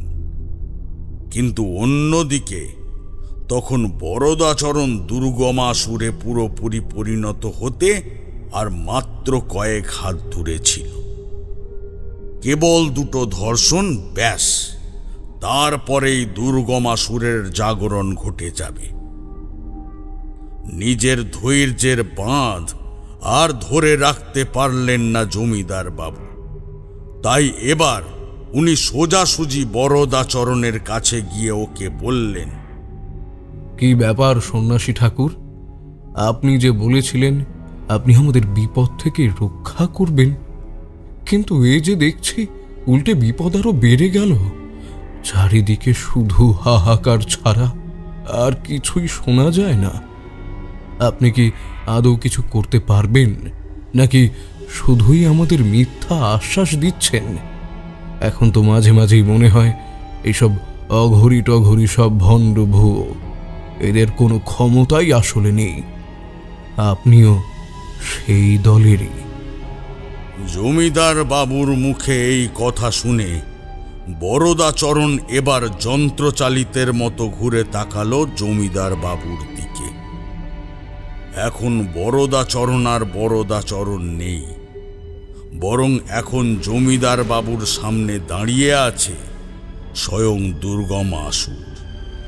সেই ভয়াবহ ঘোর কৃষ্ণবর্ণ শরীর, মাথায় তার দীর্ঘ জটা, কপালে রক্তচন্দনের তিলক আর গলায় মুন্ডমালা। দীর্ঘদেহী, পেশিবহুল হাতে চকচক করছিল রূপলি খাঁড়া। দুর্গমাসুরের ভয়াবহ রূপ দেখে জমিদার বাবুর মুখ ভয়ে ফ্যাকাশে হয়ে গেল। উনি নিজের চোখকে বিশ্বাস করতে পারছিলেন না যে এটাও সম্ভব হতে পারে। কিছু বুঝে ওঠার আগেই দুর্গমাসুর নিজের পেশিবহুল হাত দিয়ে জমিদার বাবুর গলাটা টিপে ধরে বলল, এই জমিদার, তোর এত বড় সাহস, তুই শয়তানের ঈশ্বর দুর্গমাসুরের সামনে উঁচু স্বরে কথা বলিস? তুই জানিস আমি চাইলে এক্ষুনি এই মুহূর্তে তোকে শেষ করে দিতে পারি, কিন্তু না, তোকে মারলে তো আমার সমস্ত খেলাই এক মুহূর্তে শেষ হয়ে যাবে। তোকে বেঁচে থাকতে হবে, আর তোকে দেখতে হবে কিভাবে তোর চোখের সামনে আমি এক এক করে তোর সকল প্রজাকে মৃত্যুর মুখে পতিত করে দিই। যখন তোর সকল প্রজা শেষ হয়ে যাবে, সেই মৃতের স্তূপের ওপর এক বিশেষ স্থানে আমি নিজে তোর মৃতদেহটাকে ফেলে দিয়ে আসব। জমিদার, তুই ঠিক ধরেছিস, আমি মূর্তিমান বিভীষিকা, যে এক এক করে মোট 5টি মেয়েকে ধর্ষণ করেছে। আমি সে যে তোদের মোড়ল সহ বাকি গ্রামবাসীদের মেরেছি। বরদাচরণ অঘরীর রূপে এই আমি দুর্গমাসুর এসেছি তোদের ত্রাস হয়ে। পিতৃপক্ষের শেষ দিন আমি আমার সম্পূর্ণ শক্তি ফিরে পাব। সেদিন এই গ্রাম শ্মশান হবে। তৈরি হয়ে যা, হাতে তোদের কেবল 4 দিন সময় আর বাকি আছে।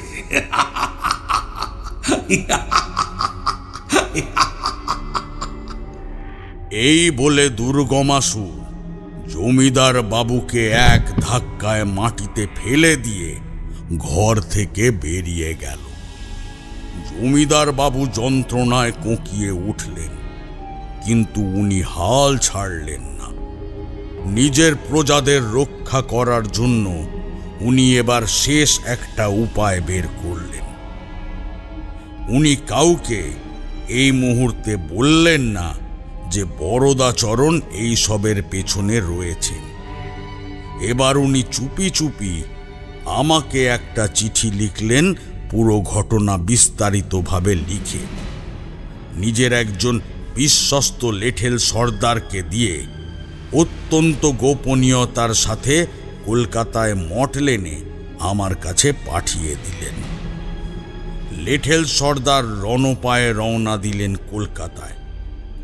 যথারীতি পরের দিন সকালে লেঠেল সর্দার কলকাতায় মঠ লেনে আমার বাড়িতে এসে উপস্থিত হল।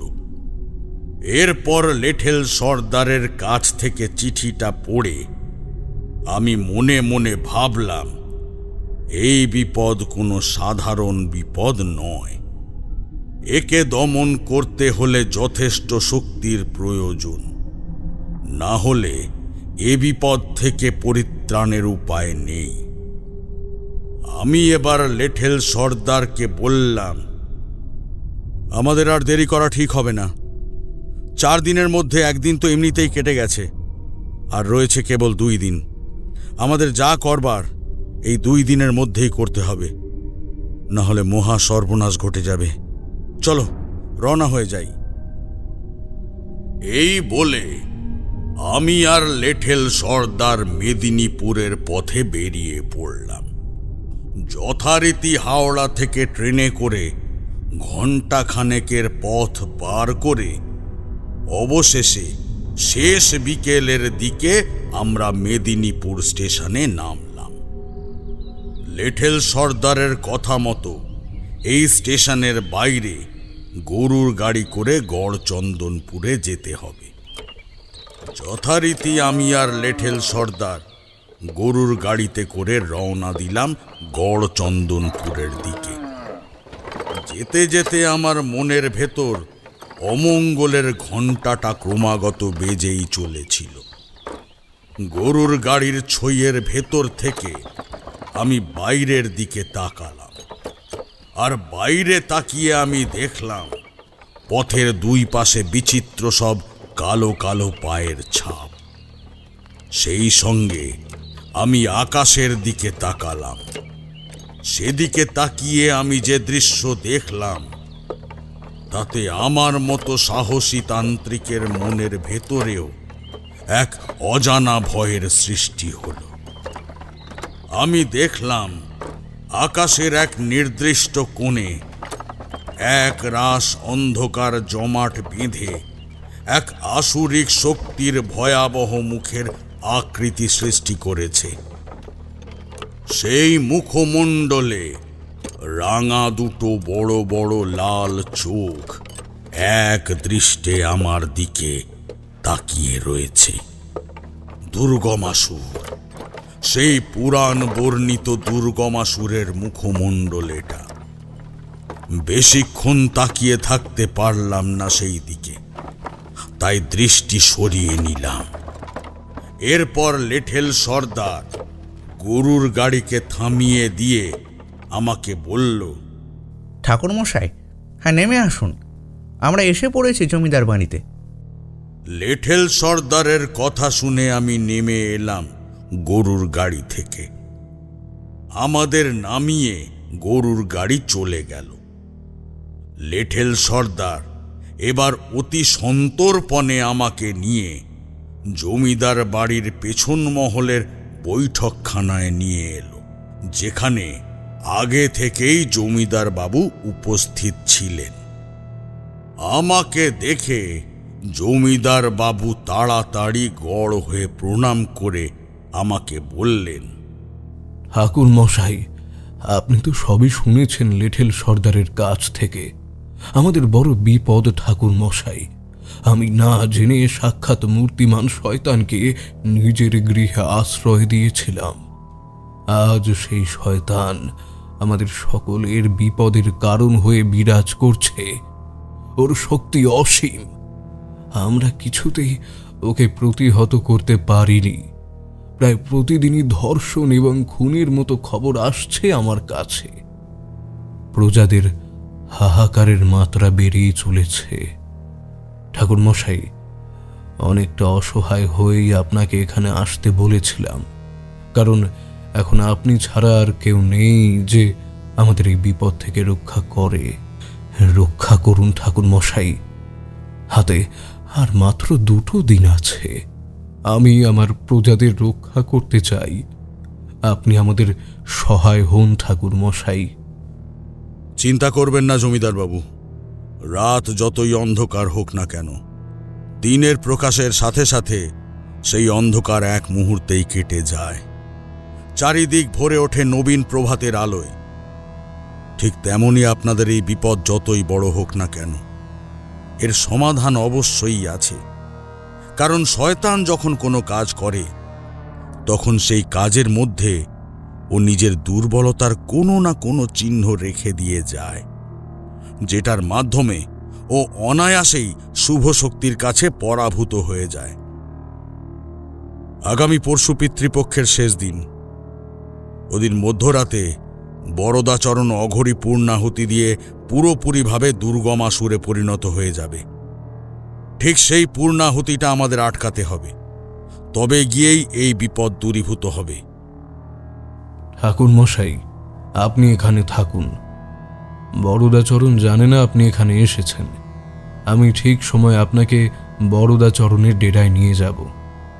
আগামীকাল মধ্যরাতে ও যখন শ্মশানে যাবে ঠিক তখনই আমিও আপনাকে ওখানে নিয়ে যাব। এতক্ষণে ঠাকুর মশাই যা সর্বনাশ হবার হয়ে গেছে মনে হয়। আজকেও কোনো হতভাগা গ্রামবাসীর মৃত্যু হয়েছে, কিন্তু ঠাকুর মশাই আর নয়, আর কারুর মৃত্যু হোক আমি চাই না। এই বলে জমিদার বাবু চলে গেলেন ঘর থেকে।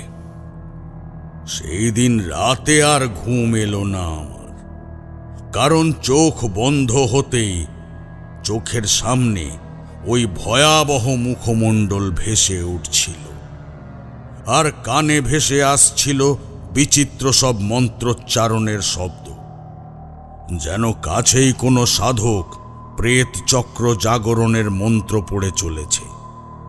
পুরো গ্রামটা জুড়েই রয়েছে অশুভ ছায়া।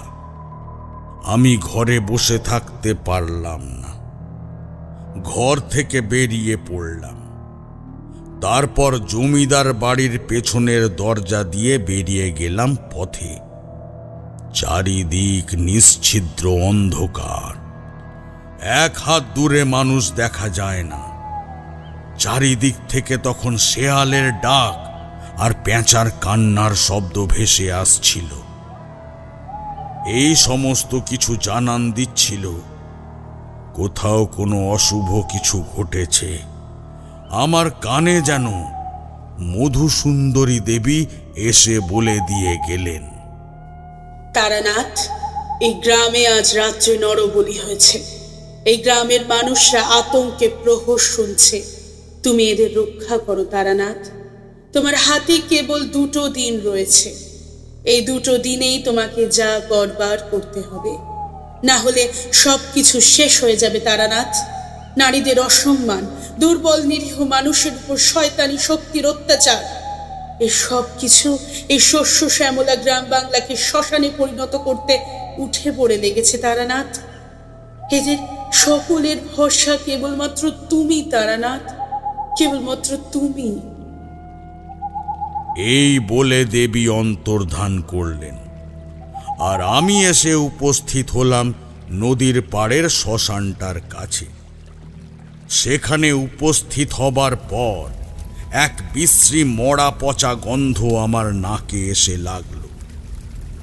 আমি এবার সামনের দিকে তাকিয়ে দেখলাম দীর্ঘদেহী ঘোর কৃষ্ণবর্ণের বিকট দর্শন অঘরী সাধু এক গলিত মুন্ডহীন মৃতদেহের উপর পদ্মাসনে বসে আছে। সামনে জ্বলছে এক চিতা। এই দৃশ্য দেখে আমি বুঝতে পারলাম এই সেই বরদাচরণ অঘরী, যে দুর্গমাসুরের শক্তি অর্জনের জন্য এই নারকীয় খেলায় মেতে উঠেছে। আমি বেশ কিছুক্ষণ আড়ালে থেকে ওর এই কীর্তিকলাপ পর্যবেক্ষণ করেছিলাম। তারপর শেষ রাতের দিকে ওখান থেকে সরে এসে জমিদার বাড়িতে ফিরে এলাম। পরের দিন সকালে আমি যখন জমিদার বাড়ির পেছনের বাগানটায় পায়চারি করছিলাম, ঠিক তখনই হঠাৎই ওই স্থানে আমার গতকাল রাতে দেখা সেই বরদাচরণ অঘরী এসে উপস্থিত হলো। আমি ওকে এই অবস্থায় দেখে প্রথমটায় বিস্মিত হয়েছিলাম, কিন্তু পরক্ষণেই নিজেকে সামলে নিয়ে বললাম, আপনি এখানে? হ্যাঁ, আমি এখানে, কিন্তু তোর এখানে আসাটা মোটেই উচিত হয়নি। আমি জানি তুই সেই তারানাথ তান্ত্রিক যে এক এক করে মোট 10 জন মহাবিদ্যার শক্তিকে অর্জন করে বিবিধ অপশক্তিকে দমন করে এসেছিস। আর এটাও জানি তুই আমাকে প্রতিহত করতে গতকাল রাতে এখানে এসেছিস। তুই কি ভেবেছিস এখানে এলেই তুই আমাকে আমার সিদ্ধি লাভ থেকে সরিয়ে দিবি? না রে মূর্খতান্ত্রিক, আমি বরদা চরণ অঘরী হলেও বর্তমানে আমার অন্তরে বিরাজ করছেন শয়তানি শক্তির অধিপতি দুর্গমাসুর। আগামীকাল পূর্ণাহুতির পর আমি হব দুর্গমাসুর। তখন কেউ আমাকে মারতে পারবে না। আমি হব তখন বিধাতা। আমার নির্দেশে জন্ম মৃত্যু নাচবে। দিন রাত সব সময় আমার ইচ্ছাতেই হবে। আমি হব পরম পিতা, পরমেশ্বর। শয়তানি শক্তির আধিপত্য হবে চারিদিকে। বৃথা প্রলাপ বন্ধ করো বরদাচরণ। শুভ শক্তি যতক্ষণ এই সৃষ্টিতে রয়েছে ততদিন তোমরা শয়তানের পূজারীরা এই আলোর জগতে কিছুতেই আধিপত্য করতে পারবে না।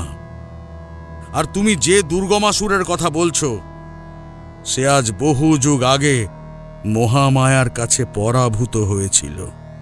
তাই আজ জগৎ সংসারে মহামায়া দুর্গা দুর্গতি নাশিনী নামে পরিচিতা। আশা করি এই কথাটা নিশ্চয়ই তুমি জানো। ঠিক আছে, তোর এই দম্ভ আমি আজ ভাঙব। যদি তুই সত্যিকারের তান্ত্রিক হয়ে থাকিস তাহলে আজ তুই আমার সপ্তম আহুতি মনোহর কুমারের মেয়ে চম্পাকে ধর্ষণ হওয়া থেকে রক্ষা করে দেখা। তাহলেই বুঝবো তোর ক্ষমতা আছে। এই বলে বরদাচরণ চলে গেল ওখান থেকে। এরপর আমি আর কাল বিলম্ব না করে আমার কাছে থাকা মহামৃত্যুঞ্জয় কবচটা নিয়ে সঙ্গে সঙ্গে রওনা দিলাম মনোহর কুমোরের বাড়ি, ওর মেয়েকে রক্ষা করতে। যথারীতি মনোহরের বাড়ি পৌঁছে আমি মনোহর আর চম্পাকে সমস্ত কথা খুলে বললাম। সব কিছু বলার পর আমি চম্পার গলায় মহামৃত্যুঞ্জয় কবচটা পরিয়ে দিলাম আর বললাম, যা কিছু হয়ে যাক না কেন এই কবচ যেন ও না খোলে। কিন্তু আমরা সব সময় যেটা মনে করি সব সময় কিন্তু তেমনটা ফলাফল হিসেবে আমরা পাই না। আমরা ভাবি এক কিন্তু হয় আর এক। এক্ষেত্রেও তেমনটাই হলো। যথারীতি দিনের আলো ফুরিয়ে রাতের অন্ধকার নেমে এলো পৃথিবীর বুকে। আগামীকাল ঘোর অমাবস্যা, তাই আজ অন্ধকার আরো বেশি গাঢ় হয়ে রয়েছে। আমি আর জমিদার বাবু আজ জমিদার বাড়ির ছাদের উপর দাঁড়িয়ে গোটা গ্রামটাকে দেখছিলাম। যখন আমরা দুজন দাঁড়িয়ে আছি ঠিক এমন সময় হঠাৎই দূরে মনোহর কুমারের বাড়ি থেকে নারী কণ্ঠের কান্নার শব্দ ভেসে আসতে শুরু করল। আর সেই সঙ্গে এক বৃদ্ধ কণ্ঠে হাহাকারের শব্দও পেলাম। আমি আর দেরি করলাম না, জমিদার বাবুকে সঙ্গে নিয়ে বেরিয়ে পড়লাম মনোহর কুমারের বাড়ির উদ্দেশ্যে। আর সেখানে গিয়ে দেখলাম মনোহর ঘরের দাওয়ায় বসে কাঁদছে। ঘরের ভেতরে চম্পা নগ্ন হয়ে অজ্ঞান হয়ে পড়ে আছে, আর ওর সারা শরীরে অত্যাচারের চিহ্ন। যেরকম বর্ণনা জমিদার বাবুর চিঠি আর লেঠেল সর্দারের বর্ণনায় পেয়েছিলাম। এছাড়াও দেখলাম মহামৃত্যুঞ্জয় কবচটা দুটুকরো হয়ে পাশে পড়ে রয়েছে। এই দৃশ্য দেখে আমার মাথায় যেন বজ্রপাত হলো, কারণ মহামৃত্যুঞ্জয় কবচ অতীব শক্তিশালী কবচ। কোনো অপশক্তির কম্য নয় এই কবচকে আঘাত করার। মনোহর কুমার এবার আমার পা জড়িয়ে ধরে বলল, এই ঠাকুর মশাই, আপনি কিরকম কবচ দিলেন? আমার মেয়ের বিপদ তো কাটলো না, বরং যা সর্বনাশ ঘটার সেটাই ঘটে গেল। আপনার উপর ভরসা করা আমার উচিত হয়নি ঠাকুর মশাই।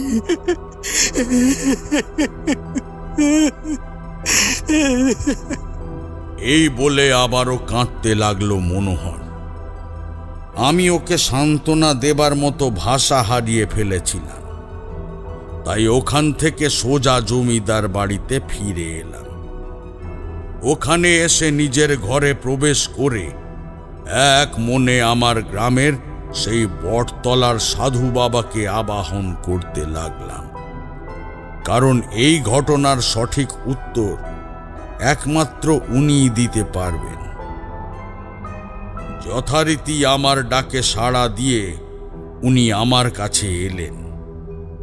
তারপর উনি আমাকে বললেন, তারানাথ, জীবনে এমন অনেক সময় আসে যখন আমাদের সাধনার ফলে অর্জিত শক্তি একা আমাদের সহায়তা করতে পারে না, আর তখন আপাতভাবে মনে হয় আমরা নিষ্ক্রিয় হয়ে পড়ছি এবং আমাদের শত্রুপক্ষ আমাদের উপর জয়লাভ করে ফেলেছে।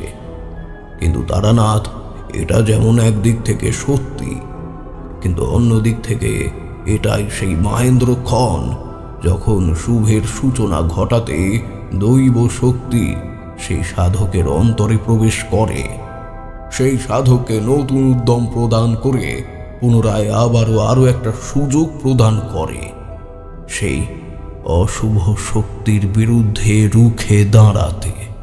এবার সেই শুভ শক্তি দ্বিগুণ উদ্যমে অশুভের দমন করতে ঝাঁপিয়ে পড়ে।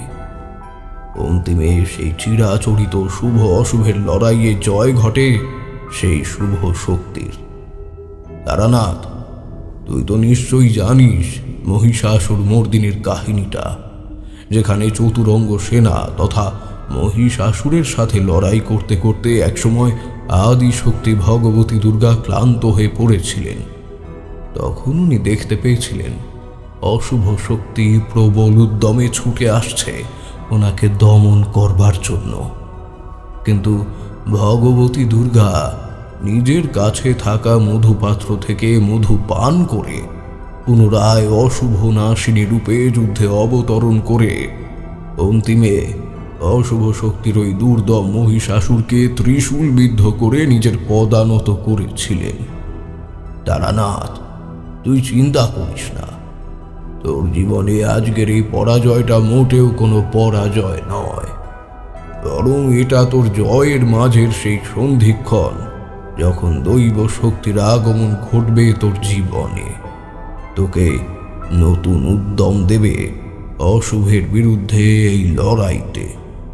যা তারানাথ, তুই এবার সেই পরম করুণাময়ী আদ্যা শক্তির স্তবে মনোনিবিষ্ট কর, তোর জয় হবে।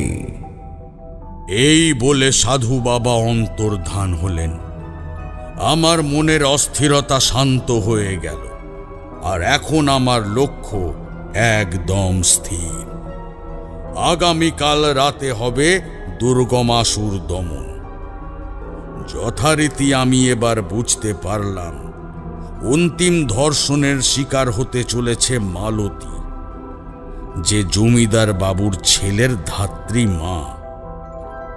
আমি যদি ওকে রক্ষা করতে পারি তাহলে বরদাচরণ অঘরিয়ার দুর্গমাসুর হতে পারবে না। যথারীতি জমিদার বাবু এলে আমি জমিদার বাবু আর মালতী দুজনকে আগামীকাল রাতের ব্যাপারটা বললাম। আগামীকাল রাতে বরদাচরণ অঘরী মালতীকে ধর্ষণের জন্য ছায়া মানবকে পাঠাবে, কিন্তু কাল রাতে আমরা সকলে, অর্থাৎ আপনি, মালতী আর বাকি মেয়েরা যারা ধর্ষিত হয়েছিল, তারা প্রত্যেকেই দুর্গা মণ্ডপে উপস্থিত থাকব। আমার মন বলছে আগামীকাল রাতে বরদাচরণ নিজের অন্তিম আহুতির জন্য নিজে আসবে এখানে। ছায়া মানবকেও নিজের সাথেই নিয়ে আসবে, কারণ ক্ষমতা প্রাপ্তির লোভ ওকে এখন পাগল করে তুলেছে। তাই ও এখন ভুল করবে। ওর কাল প্রধান ভুলটা হবে প্রেত চক্র ছেড়ে ছায়া মানবকে সাথে নিয়ে দুর্গা মণ্ডপে পা রাখা। আর দুর্গা মণ্ডপে যখন কোনো অশুভ শক্তি পা রাখে তখন তার শক্তি অর্ধেক হয়ে যায়, তখন তাকে দমন করা সহজ হয়। আমাদের এটাকেই কাজে লাগাতে হবে। আমার কথায় ওনারা রাজি হয়ে গেলেন। এবার আমি আগামীকাল রাতের জন্য অপেক্ষা করতে লাগলাম। যথারীতি সেদিনের রাত কেটে সকাল হলো। আমার কথা মতো মালতী নির্যাতিতাদের বাড়িতে গিয়ে ওদের আমার পরিকল্পনার কথা জানিয়ে দিয়ে এলো। আমিও আজকের রাতের জন্য নিজেকে প্রস্তুত করতে শুরু করলাম, কারণ আজ রাত পোহালে পরের দিন মহালয়া, পিতৃপক্ষের অবসান আর দেবী পক্ষের সূচনা। অশুভের উপর শুভের জয়ের এই মহামাহেন্দ্রক্ষণ। আমি যখন নিজেকে প্রস্তুত করছিলাম ঠিক তখনই আবার বরদাচরণ অঘরী আমার কাছে এলো আর এসে বলল, কে তান্ত্রিক, পারলি না তো সর্বনাশটা আটকাতে? আমি তো জানতাম এই কাজ তোর তাড়া হবে না।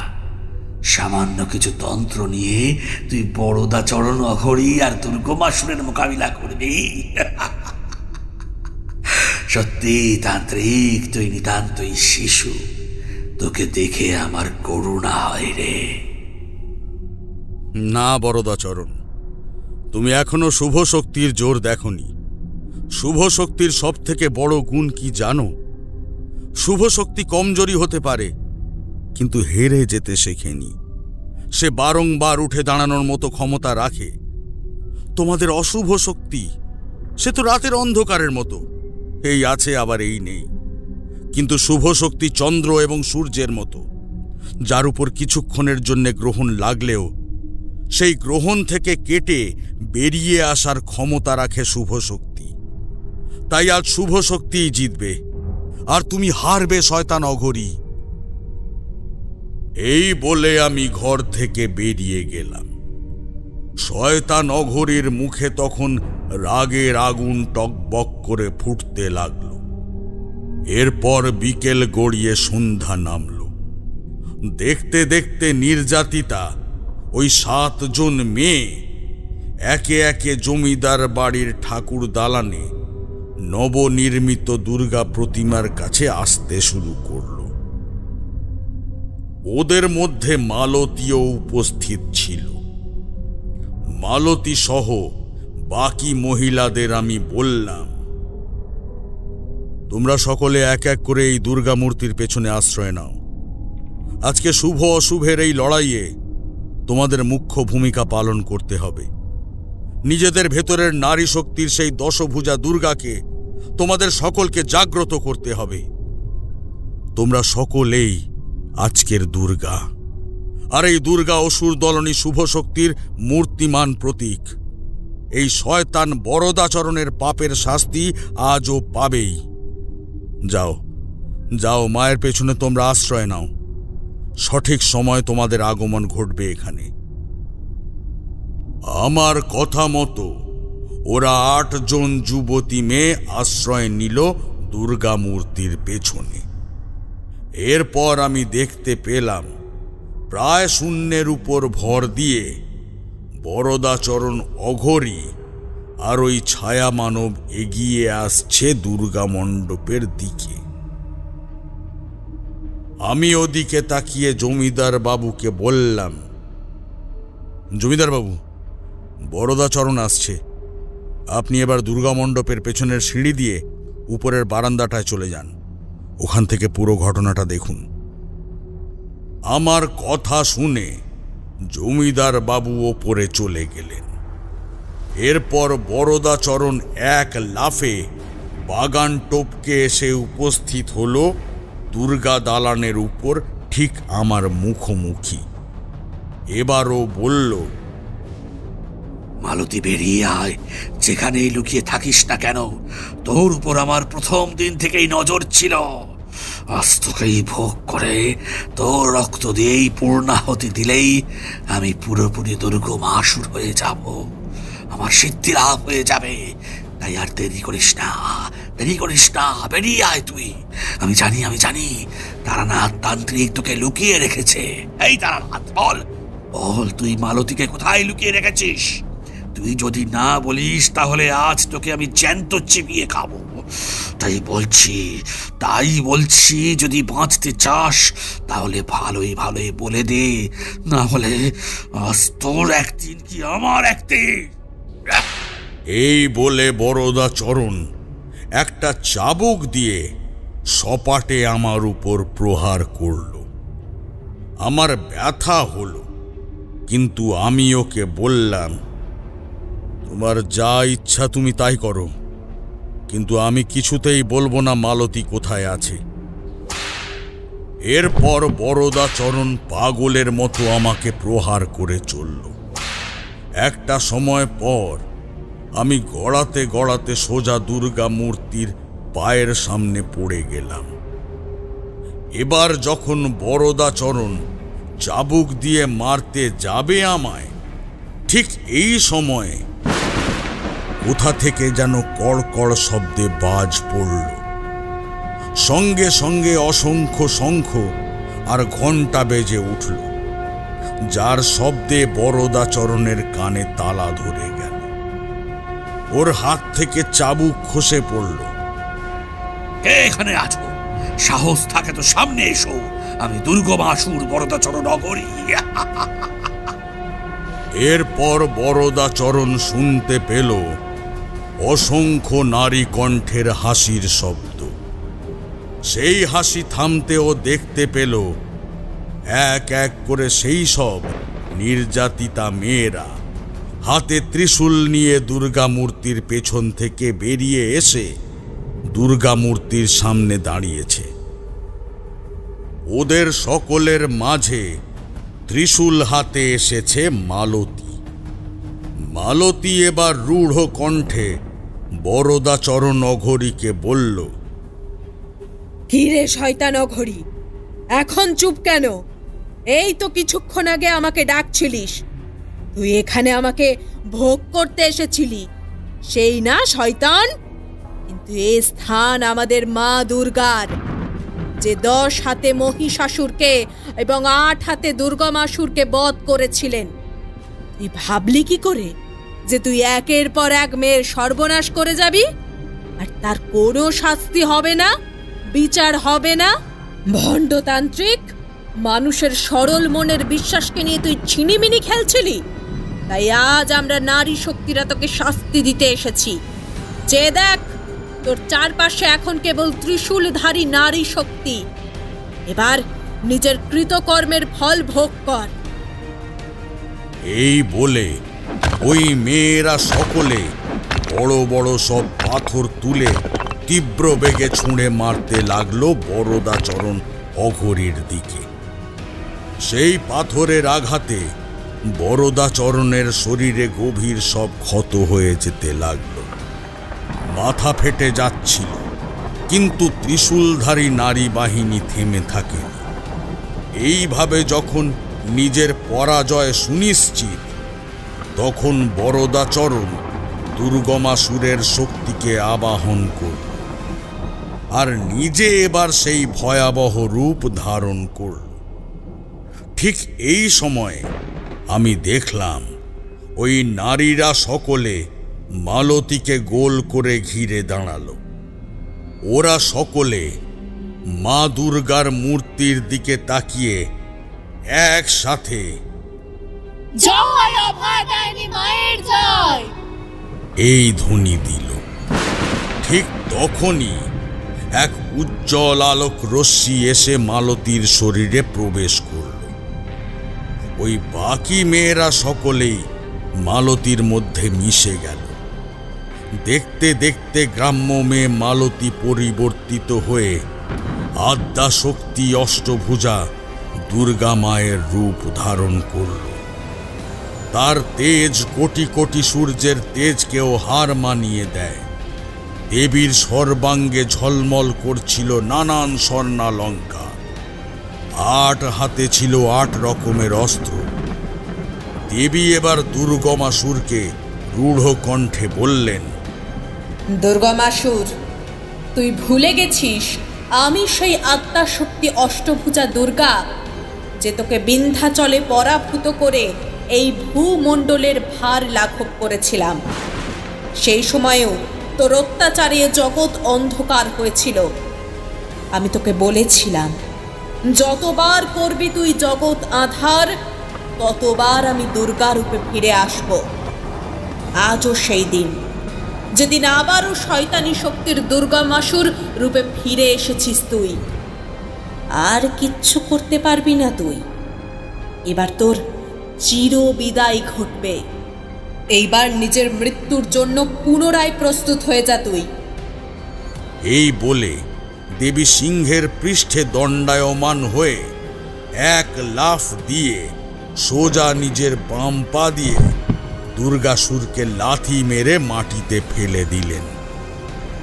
তারপর নিজের বাহন সিংহের উপর ডান পা স্থাপন করে বাঁ পা অসুরের বুকে দিয়ে নিজের হাতে ধরা সেই ত্রিশূল এবার উপরের দিকে তুলে আবারও বললেন, যতদিন দুর্গমাসুরের দল থাকবে ততদিন আমি দুর্গা রূপে ফিরে ফিরে আসব, দুর্গমাসুরদের দমন করতে আর নারী শক্তির পুনঃপ্রতিষ্ঠা করতে।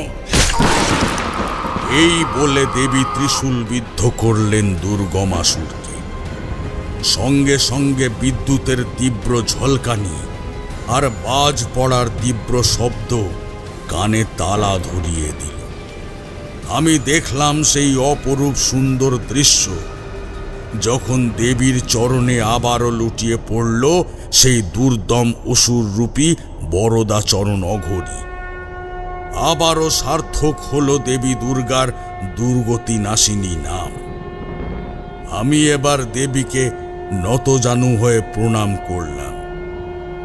দেবী আমার দিকে তাকিয়ে স্মিত হাসি হেসে বললেন, তারানাথ, আজ পিতৃপক্ষের অবসানের সাথে সাথেই অবসান হল এই অশুভ শক্তির। আগামীকাল মাতৃপক্ষের সূচনায় সকল অমঙ্গল, সকল দুঃখ যন্ত্রণার অবসান ঘটবে। এই চরাচরের মানুষ উৎসবের আনন্দে, আগমনীর আনন্দে মেতে উঠবে। তোর মঙ্গল হোক তারানাথ।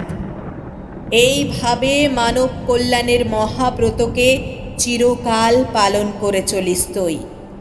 অন্তিমে আমার পরম পদ অবশ্যই লাভ করতে পারবি। আজ এই মাতৃপক্ষের সূচনায় আমি তোকে এই আশীর্বাদ করছি। এই বলে দেবী অন্তর্ধান করলেন। চারিদিকে বেজে উঠল আগমনীর সুর। যথারীতি আমি পরের দিন জমিদার বাবু সহ বাকি গ্রামবাসীদের সকল কথা খুলে বললাম। মালতী সহ বাকি মেয়েদের আশীর্বাদ করে সেই দিনের মতো চলে এলাম কলকাতায়।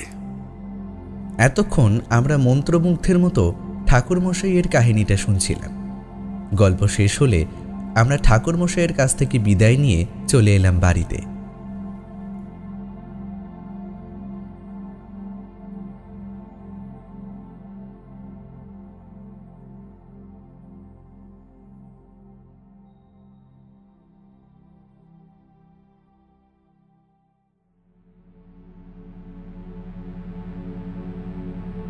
শেষ হলো স্কেটেলসের আজকের নিবেদন, তারানাথ তান্ত্রিকের গল্প ভাসান চণ্ডীর চর।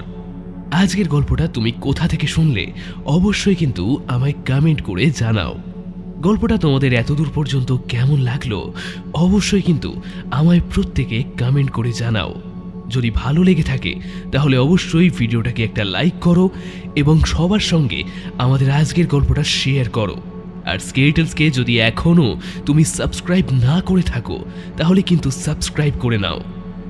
আমাদের আজকের গল্প রচনায় শুভেন্দু চট্টোপাধ্যায়, গল্প পাঠে ছিল শুভ, তারানাথ তান্ত্রিকের চরিত্রে ছিল অমিত এবং অন্যান্য ভূমিকায় কুমারজিৎ, সৌরভ সাহা, অভিক, দেবস্মিতা এবং সৃষ্টি।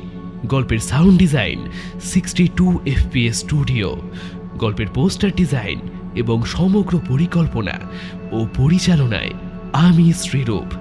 তোমাদের জন্য খুব তাড়াতাড়ি আমি আবার স্কেরিটেলসের নতুন গল্প নিয়ে ফিরছি। ততক্ষণের জন্য বাই।